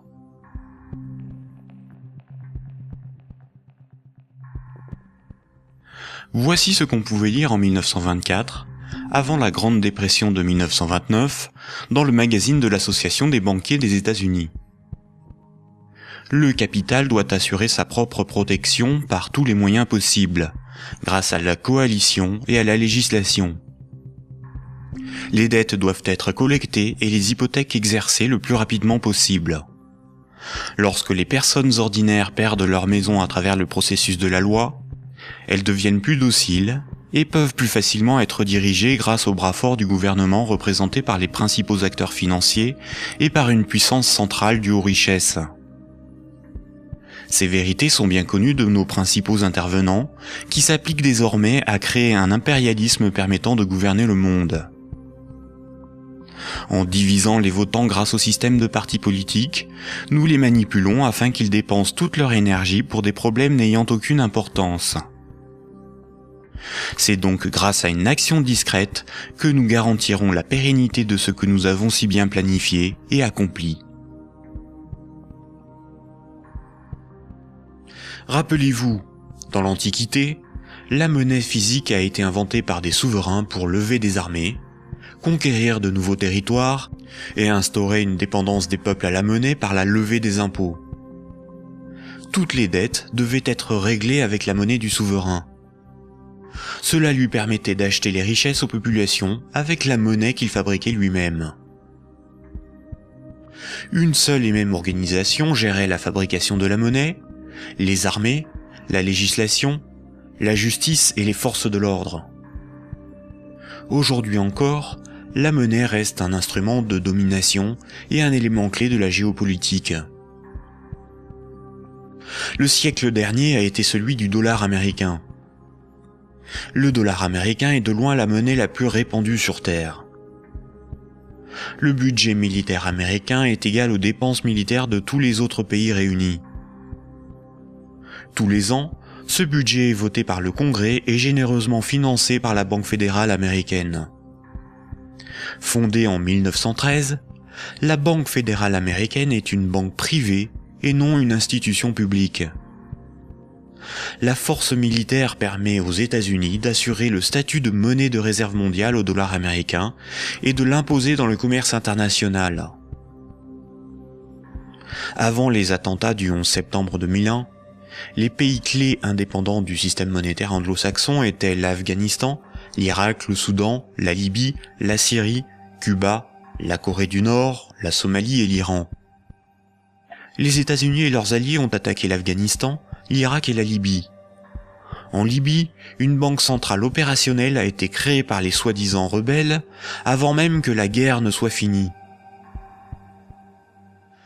Le colonel Kadhafi, Saddam Hussein et Kennedy ont en commun d'avoir défié la domination du dollar américain du cartel de banques privées qui dirige la Banque fédérale américaine. Aujourd'hui, les banques centrales sont indépendantes de tout pouvoir politique et sont coordonnées à l'échelle mondiale par la Banque des banques centrales, la BRI, Banque des règlements internationaux, située à Bâle en Suisse. Ce n'est pas une institution publique, elle n'a aucun mandat. Ses membres ne sont pas élus, et pourtant c'est probablement le cœur du futur gouvernement mondial. L'application de la loi par les tribunaux, les forces de l'ordre, l'armée, sont comme des services assurés par les États à la corporation bancaire, qui contrôle aussi les plus grandes entreprises du monde. La propagande et la guerre permettent d'étendre la zone d'influence des monnaies, et donc le pouvoir de ceux qui en contrôlent la production. Sans la création monétaire par les banques commerciales privées, l'économie ne pourrait pas se développer, et le financement des États par les impôts et les taxes ne serait pas possible. Par cette dépendance, les intérêts de la corporation bancaire sont aussi ceux de la classe politique. Mayer Amschel Rothschild, célèbre banquier du XVIIe siècle, considéré comme le père de la finance internationale, a triomphalement déclaré ceci. « Donnez-moi le droit d'émettre et de contrôler l'argent d'une nation, et alors, peu m'importe qui fait ses lois. » Est-ce vraiment le peuple qui a le pouvoir ? Démocratie veut dire le pouvoir au peuple. En grec, démos c'est le peuple et kratos c'est le pouvoir. Dans un état de droit, celui qui établit les lois a le pouvoir. En démocratie, c'est le peuple qui écrit et vote les lois. Une aristocratie, c'est le pouvoir au meilleur. En grec, aristos, c'est le meilleur, et kratos, c'est le pouvoir. En aristocratie, ce sont les meilleurs qui ont le pouvoir et établissent les lois. Une oligarchie, c'est le pouvoir à un petit nombre. Oligos, c'est un petit nombre. En oligarchie, c'est un petit nombre qui a le pouvoir. En France, nous sommes sous un régime dénommé gouvernement représentatif. Tous les 5 ans, on demande au peuple d'élire ses représentants parmi un groupe d'hommes politiques, dénommé classe politique. Les représentants écrivent et votent les lois, pas le peuple. Nous sommes donc dans une oligarchie. Historiquement, le terme de démocratie pour désigner le gouvernement représentatif a été employé dans les années 1830 pour tromper l'opinion publique et faire croire au peuple qu'il a le pouvoir. Ce mensonge perdure encore de nos jours. Si nous étions en démocratie, nous voterions nous-mêmes les lois, par des votations ou des référendums, et nous pourrions aussi en écrire, en proposer. En France, les représentants du peuple sont des politiciens de carrière, pour beaucoup fonctionnaires et issus de classes supérieures, âgés de 60 ans en moyenne. Ils ne sont en rien représentatifs du peuple français. Une fois les représentants élus parmi l'oligarchie de la classe politique, les électeurs n'ont aucun contrôle sur la politique menée et la législation établie. Les représentants votent selon leurs opinions, leurs intérêts, leur complicité ou leur carrière politique. Ils sont la cible de groupes d'intérêts qui influencent leur vote. Les textes de loi sont dans 9 cas sur 10 rédigés par de hauts fonctionnaires non élus. Donner le pouvoir à un groupe d'hommes issus d'une oligarchie, ce n'est pas avoir le pouvoir, c'est désigner ses maîtres. Les partis politiques, apparus dans les années 1840, étaient un moyen de canaliser l'insatisfaction des électeurs dans des oppositions et des conflits sans conséquences. Car si les lois étaient votées par le peuple, ce qui définit la démocratie, il n'y aurait pas de manifestations, pas de grèves, pas de mécontentement ou de troubles sociaux. Le peuple serait souverain. Durant la Révolution, les riches avaient bien plus à perdre que les pauvres. Voltaire, figure emblématique des Lumières, disait ceci: « Un pays bien organisé est celui où le petit nombre fait travailler le grand nombre, est nourri par lui, et le gouverne. » Si le pouvoir était donné au peuple, il aurait défendu ses intérêts propres au détriment de la minorité des riches, des notables et des banquiers. Écoutons le philosophe Alain Badiou parler de la démocratie actuelle. Alain Badiou, c'est ce que nous avons trouvé de moins mauvais pour choisir nos dirigeants. Oh, la théorie du moins mauvais, ça, vous savez, la théorie du moins mauvais ne peut pas impressionner le philosophe que je suis. Hein. Elle a beaucoup servi pour justifier le pire, le moins pire par rapport au plus pire, par exemple. C'est Churchill qui a inventé cette histoire, qui a consisté à dire que la démocratie, c'était le pire de tous les régimes, à l'exception de tous les autres. Il avait raison? Eh ben non, il n'avait pas forcément raison. Pourquoi aurait-il eu raison? Parce que si la démocratie, on peut vivre. Oui, il se peut que le meilleur régime politique soit à venir, qu'il dépende d'une invention de l'humanité. Après tout, vous savez, pendant des millénaires, ce à quoi nous assistions, c'était à des théocraties, à des régimes extraordinairement tyranniques et oppressifs. Ils ont duré bien plus longtemps que votre démocratie, bien plus longtemps. Donc cette démocratie, c'est peut-être tout simplement une sorte de petit intervalle dans l'histoire. Surtout que elle ne marche que là où le capitalisme est déchaîné. Hein. Ça, c'est un fait. Hein. Le régime parlementaire démocratique, je le constate, c'est un fait. Il n'existe comme régime installé, consensuel, conséquent, que là où l'économie capitaliste s'est développée. Et quand l'économie capitaliste commence à flancher, ce type de représentation politique se sent aussi un peu malade, n'est-ce pas ? C'est là où on en vient au cœur de votre pensée. Un tout petit moment d'explication. Vous êtes, Alain Badiou, un de ceux qui avaient revendiqué le mot communisme, alors même que les régimes communistes ou étiquetés communistes étaient effondrés. Vous aspirez à un régime politique qui serait placé sous le signe de l'égalité. Tout votre livre, toute la République de Platon, tourne autour de cette idée. La cité idéale, c'est la cité de l'égalité, la cité de l'idée juste, donc du communisme. Et quand vous nous dites, pour moi, le capitalisme, c'est l'équivalent de la démocratie, là est la racine de votre rejet de la démocratie, je ne vous trahis pas. De cette démocratie-là, parce que je n'accepterai pas de dire que je rejette la démocratie. Vous avez parlé tout à l'heure d'une illusion démocratique, mais la démocratie que nous connaissons aujourd'hui, c'est elle qui est l'illusion démocratique. Parce que personne, dans le débat politique français ou étranger, dans les pays démocratiques, ne veut abolir le capitalisme. C'est ça le sujet. C'est pas exactement ça. C'est un petit peu plus précis.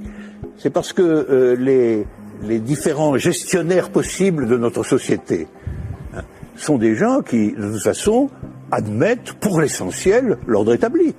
Ça, il faut en convenir. D'ailleurs, s'ils n'admettaient pas les uns et les autres l'ordre établi, ils n'accepteraient pas de se succéder comme ils le font. Il faut bien que tel candidat ne soit pas extraordinairement différent de tel autre pour qu'il puisse alterner le mouvement des affaires restant à peu près le même, après tout. Donc il y a un consensus fondamental qui fonde ce que vous appelez, vous, la démocratie, qui est une démocratie tout à fait normée, tout à fait particulière, et qui repose sur des acceptations fondamentales premières. Voilà. Et donc je soutiens que nous ne vivons pas du tout dans la démocratie. Nous vivons en réalité en oligarchie. Voilà. Nous sommes dominés par une oligarchie financière, politique et médiatique. Tout le monde le sait d'ailleurs. Tout le monde voit parfaitement qu'il faut absolument maintenir ce système pour maintenir le système politique lui-même. Qui gouverne dans la cité juste, dans la cité idéale? Eh bien, qui gouverne normalement dans la cité juste, dans la cité idéale, c'est précisément tout le monde. C'est la démocratie véritable.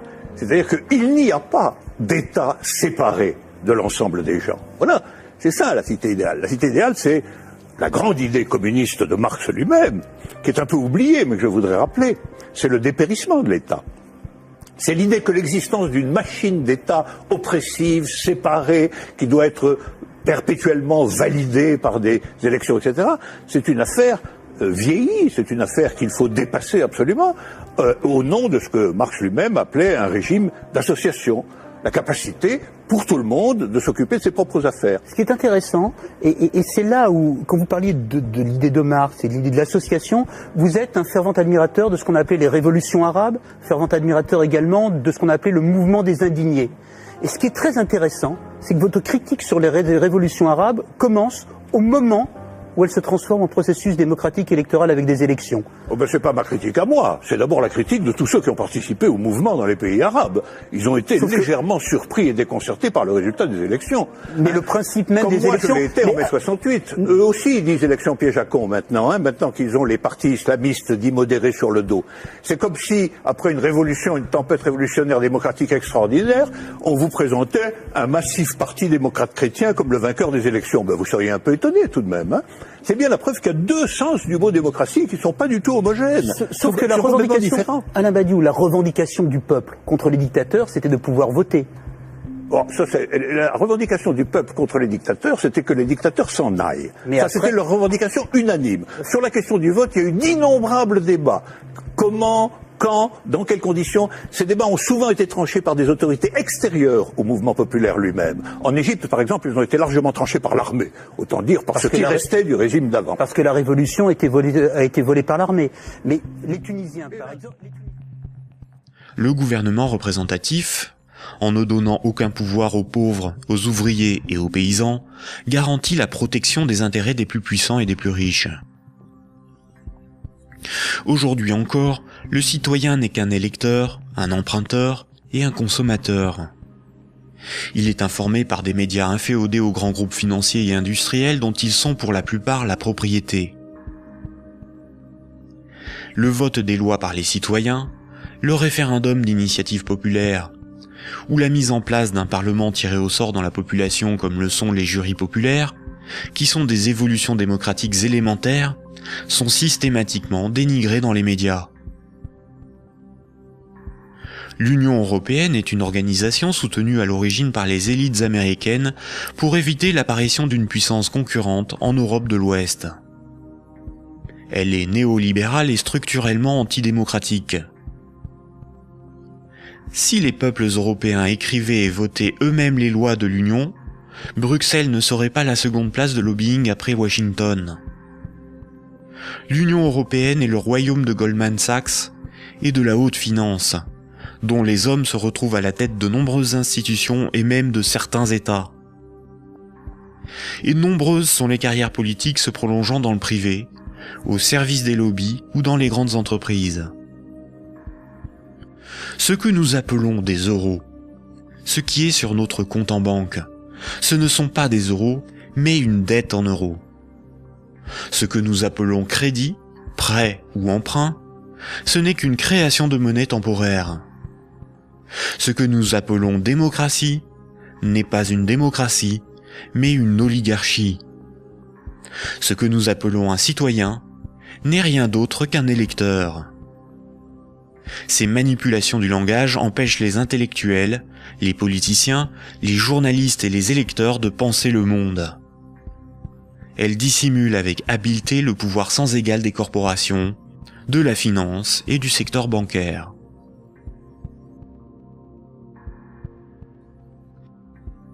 Aujourd'hui, la planète n'est plus capable de se régénérer.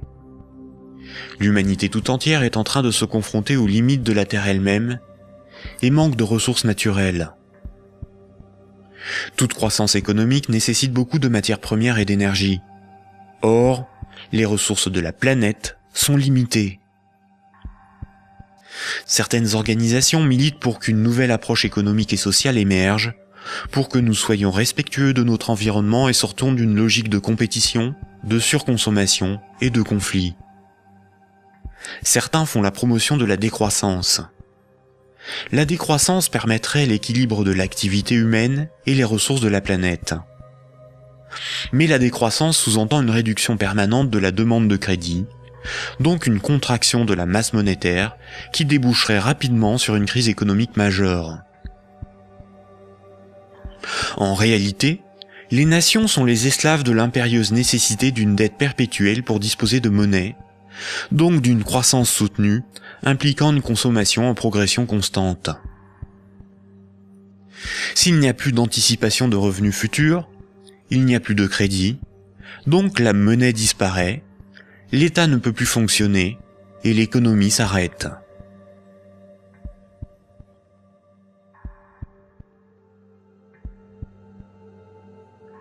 La monnaie en circulation est créée par les banques contre intérêt lorsqu'elles accordent des crédits et détruite lors du remboursement des crédits. Ce cycle monétaire garantit aux banques une rente perpétuelle. Les créanciers sont les banques et le secteur financier, et les débiteurs sont le reste du monde. Notre système économique n'est en rien libéral, puisque nous sommes dépendants des banques pour réaliser le moindre échange économique. Nous ne sommes pas libres de ne pas être endettés. La rareté de la monnaie organise la concurrence entre les individus, entre les entreprises, entre les nations. Les banques créent la monnaie en fonction de leurs propres intérêts et non en fonction de l'intérêt général. Les conflits armés sont plus lucratifs que la diplomatie. La concurrence, plus dépensière que la coopération. La spéculation plus rentable que le social. Si les banques pouvaient nous vendre l'air que l'on respire, elles le feraient. Pour certains philosophes des siècles passés, voici l'ordre naturel des choses. Le divin représente l'ordre supérieur. L'ordre moral est guidé par le divin, par le sacré. L'ordre politique est guidé, lui, par la morale. Et la finance, elle, est au service de l'ordre politique. Mais si la monnaie n'est plus le reflet des échanges économiques de ceux qui créent les richesses réelles, mais le moyen par lequel ces richesses réelles sont échangées, l'argent devient le maître du monde. Une inversion des ordres s'opère.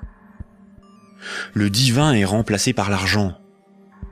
N'a de valeur que ce qui a un prix.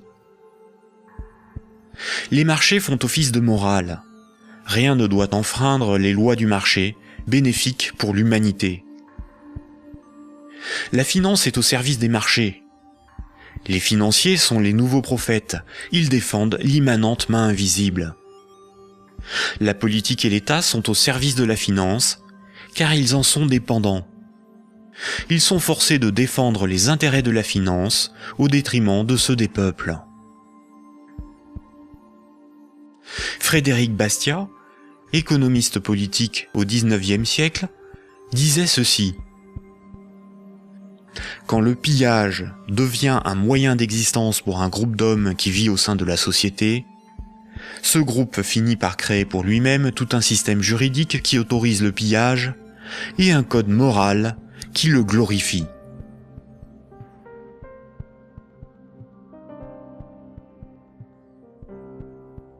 Récapitulons. Voici les points importants qu'il faut retenir. Avant l'invention de la monnaie, les systèmes de comptabilité des dettes permettaient aux hommes d'échanger librement des biens et des services. Il était simplement noté ce qui était donné ou les services rendus, à qui et quand, de sorte à s'assurer que chacun donnait autant qu'il recevait. Les hommes se faisaient confiance, c'est ce qui leur permettait de se faire crédit.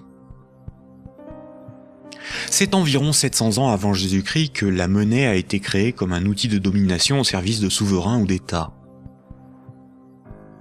Le souverain payait ses soldats avec une monnaie qu'il fabriquait lui-même. Les soldats forçaient les paysans à accepter cette monnaie comme paiement. Le souverain s'assurait que personne d'autre ne produisait cette monnaie. Les faux monnayeurs étaient sévèrement punis. Le souverain levait ensuite un impôt dans sa propre monnaie. Les paysans étaient donc obligés de se procurer de la monnaie du souverain pour payer leurs impôts et éviter de finir esclaves, emprisonnés ou pendus. La monnaie permettait donc au souverain de payer son armée, de maintenir l'ordre par la violence et d'extorquer des biens et services à ses sujets. Dès lors, le terme de dette a été progressivement dévoyé. On disait que ceux qui ne payaient pas leurs impôts avaient une dette envers le souverain. C'est faux. Pour qu'un sujet ait une dette envers le souverain, il aurait fallu que le souverain lui ait d'abord donné quelque chose de valeur. Or, le souverain exigeait avec violence et sans contrepartie de la monnaie qu'il était le seul à fabriquer. Le mythe de la monnaie remplaçant le troc masque le fait que celui qui a le pouvoir de créer la monnaie peut s'approprier le travail d'autrui sans contrepartie. De nos jours, les institutions qui créent la monnaie sont les banques commerciales privées dont le but est le profit. Elles créent la monnaie lorsqu'elles accordent des crédits et elles détruisent la monnaie lorsque les emprunteurs remboursent leurs crédits. En fonction de leur bilan, les banques créent aussi de la monnaie à partir de rien pour leurs propres dépenses. Quand, par exemple, on demande du pain à quelqu'un, il est bien normal de le lui rendre plus tard. On a une dette envers cette personne. C'est la morale qui nous dicte ce comportement, à juste titre. Mais quand une banque fait crédit, elle ne prête pas l'argent qu'elle possède. Elle le crée à partir de rien. Quand un emprunteur est endetté vis-à-vis d'une banque, la banque ne lui a rien donné. Elle exige pourtant qu'on lui rende quelque chose qu'elle ne possédait pas avant d'accorder le crédit, majoré d'un intérêt pour le service rendu. C'est parce que la loi protège ce privilège qu'elles peuvent contraindre les emprunteurs à rembourser leur crédit, quitte à saisir leurs biens et à les envoyer en prison. Il s'agit là d'un rapport de force. Les soi-disant dettes issues des crédits bancaires sont un moyen par lequel les banques extorquent une partie de notre travail contre une création de monnaie temporaire.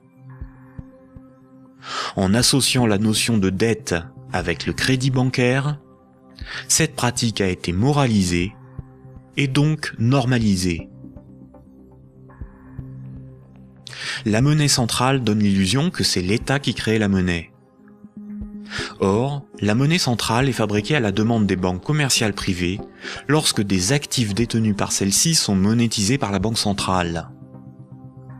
En réalité, ce sont bien les banques commerciales privées qui fabriquent et louent la monnaie que nous utilisons tous au quotidien. La monnaie en circulation est créée par le crédit bancaire, puis détruite lors du remboursement des crédits. De ce fait, si tout le monde remboursait ses dettes, il n'y aurait plus de monnaie en circulation, tous les comptes en banque seraient vides, et les billets et pièces de monnaie disparaîtraient. La création monétaire par le crédit et la destruction monétaire lors du remboursement des crédits déterminent une masse monétaire. La variation de la masse monétaire est similaire aux variations de la population d'un pays en fonction des naissances et des décès. Quand la masse monétaire diminue parce qu'il n'y a pas assez de crédits accordés par les banques commerciales privées, il y a moins d'argent en circulation dans l'économie, car la monnaie est détruite par le remboursement des crédits en cours. Chômage, pauvreté, précarité, faillite d'entreprises et endettement des États se développent rapidement. Dans un tel système, la croissance est vitale pour l'économie.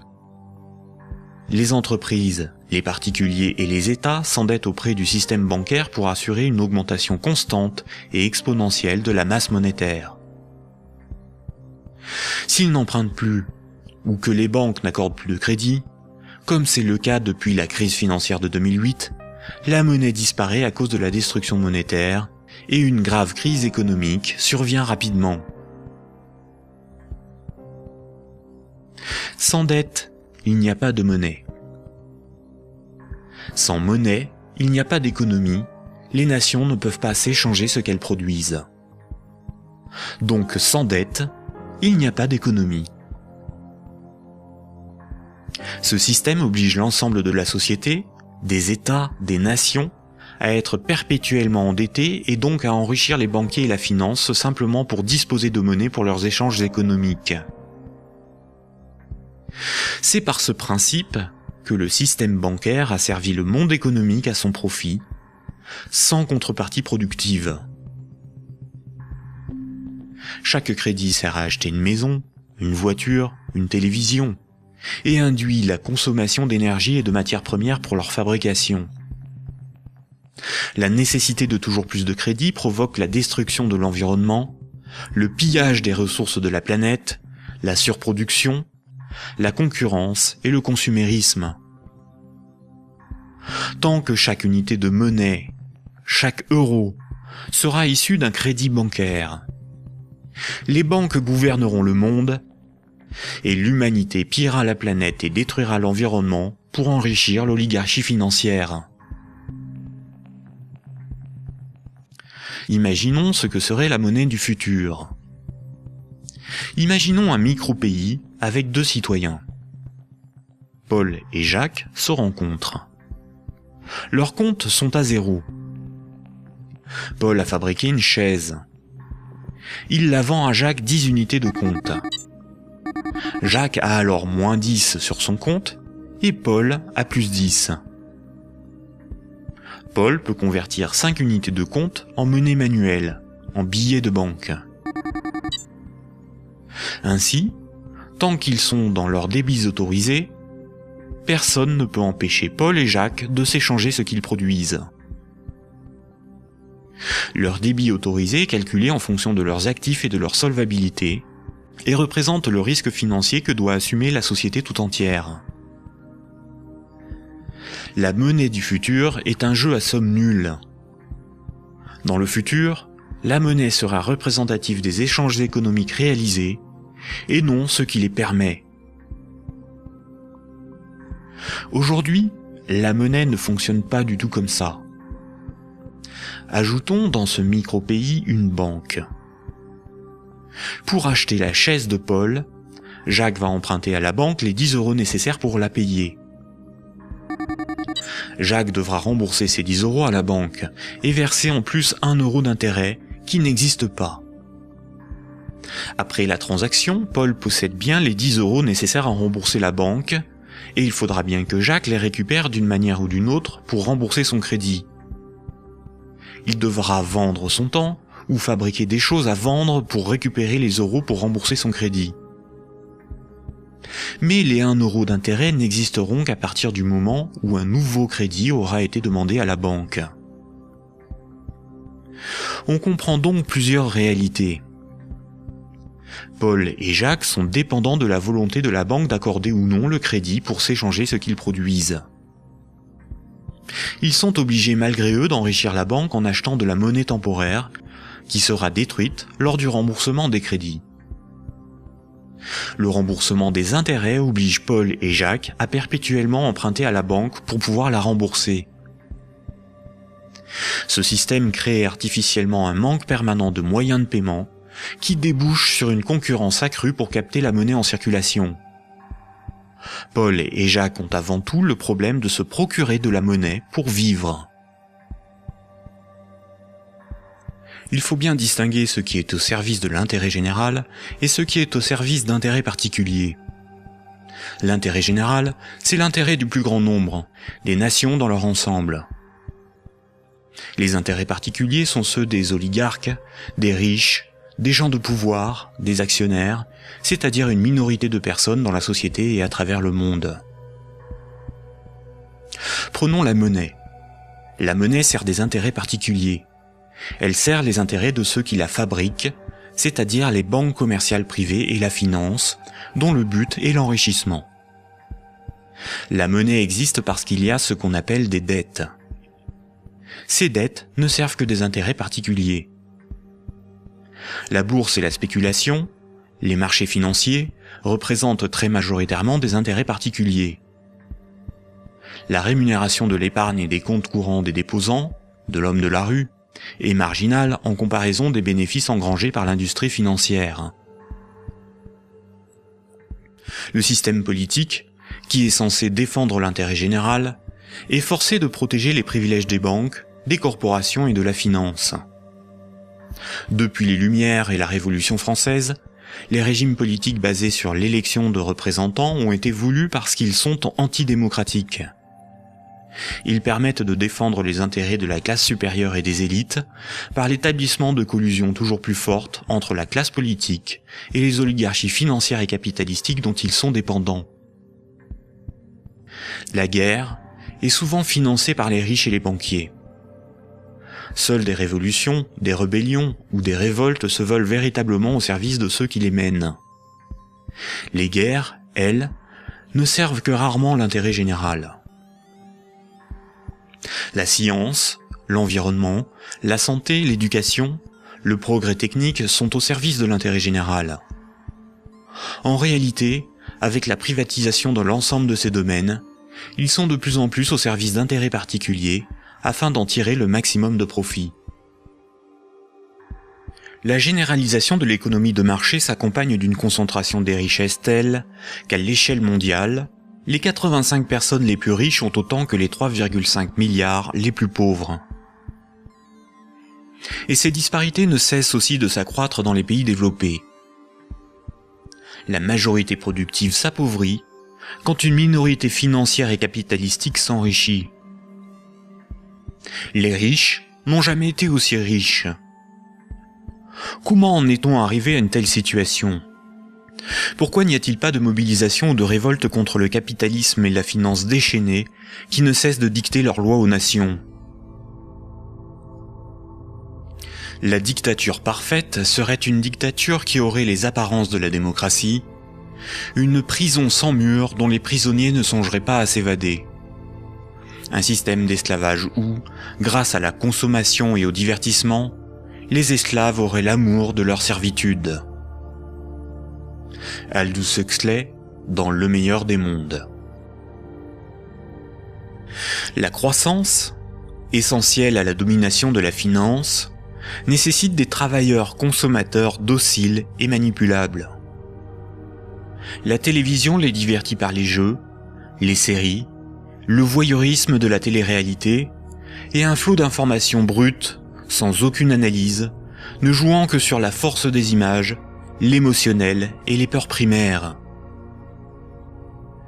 On y fait l'apologie de l'oligarchie, des idoles, du consumérisme, de la légèreté, du sexe et de la bêtise. Consommer, c'est être libre et heureux, réfléchir est futile et ennuyeux. Le vocabulaire est réduit, le sens des mots dévoyé, de sorte qu'il n'est plus possible de penser la réalité. L'éducation est réduite à une forme de conditionnement à la servitude et d'insertion professionnelle.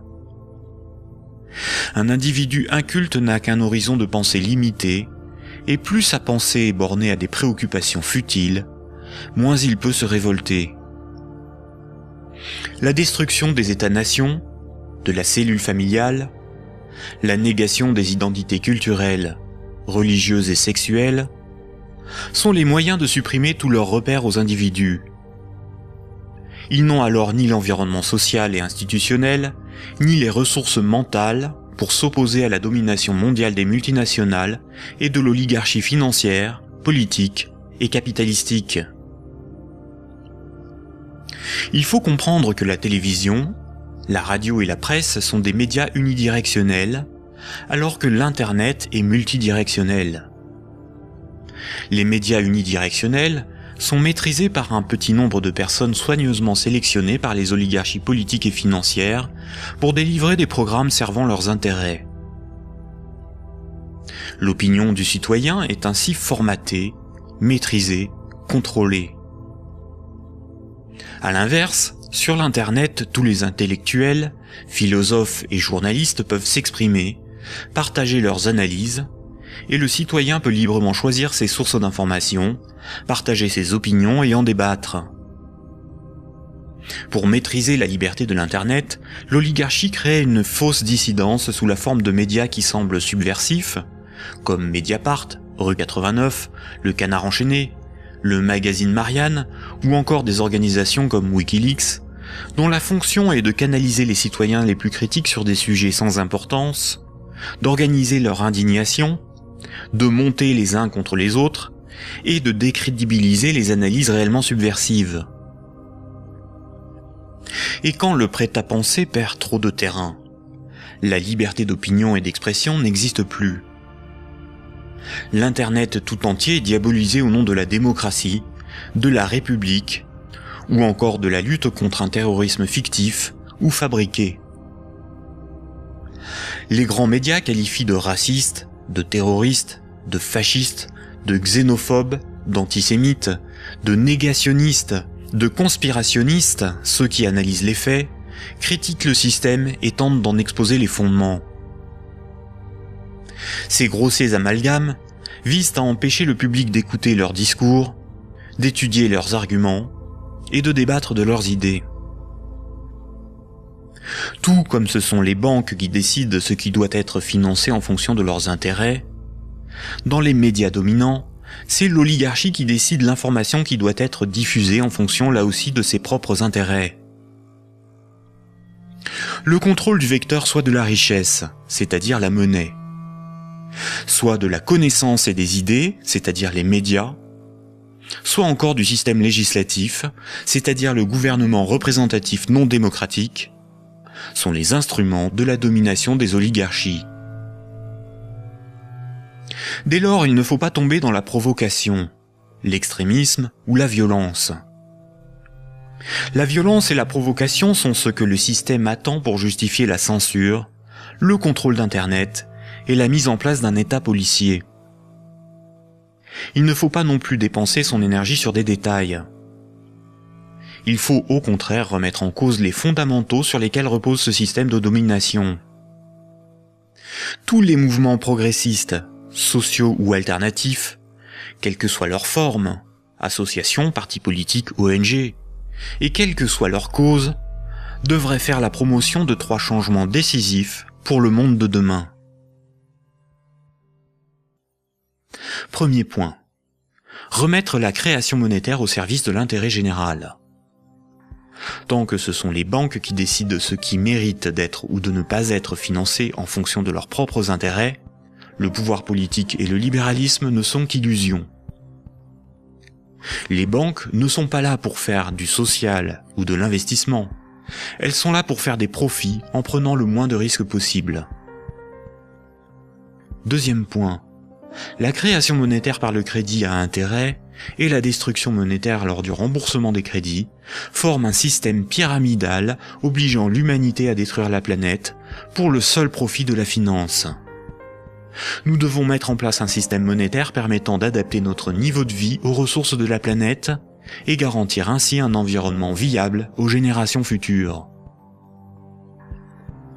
Troisième point, instaurer un système politique réellement démocratique.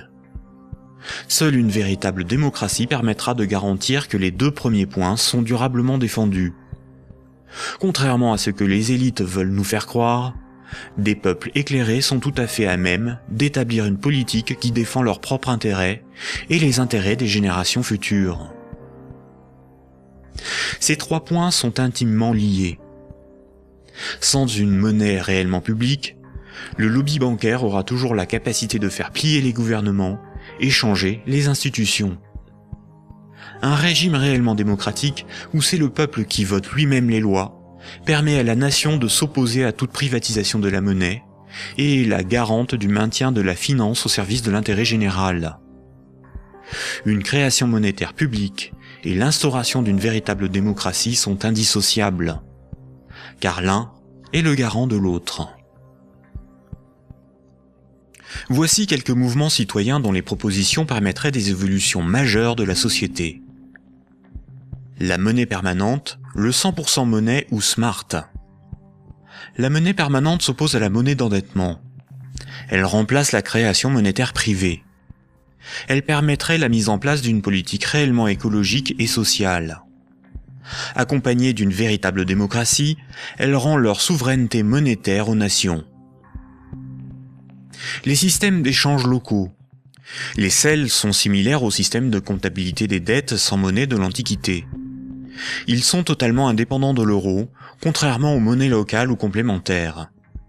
Si une monnaie locale ou complémentaire est créée en échange d'euros donnés à l'organisation qui les gère, elle ne provoque qu'un protectionnisme marchand à petite échelle. Le revenu de base est le dividende universel. Tout en bouleversant les rapports sociaux, il impose de repenser la notion de travail, de justice, et induit une refonte du système monétaire pour être appliqué à grande échelle. Le tirage au sort. Un parlement non élu, mais tiré au sort dans la population est un système par nature démocratique, incorruptible et parfaitement représentatif. Il s'inspire de la démocratie athénienne et des jurys populaires, évite les dérives électoralistes et institue l'impuissance des lobbies. La démocratie directe. Il s'agit de faire voter les lois par référendum. La Suisse, par exemple, par ses votations et son référendum d'initiative populaire contraignant, est très proche d'une démocratie directe. À nous de sensibiliser nos proches, nos concitoyens, nos décideurs, nos élites, sur les fondements du monde d'aujourd'hui, et de faire la promotion de ces alternatives économiques, financières et politiques essentielles au monde de demain.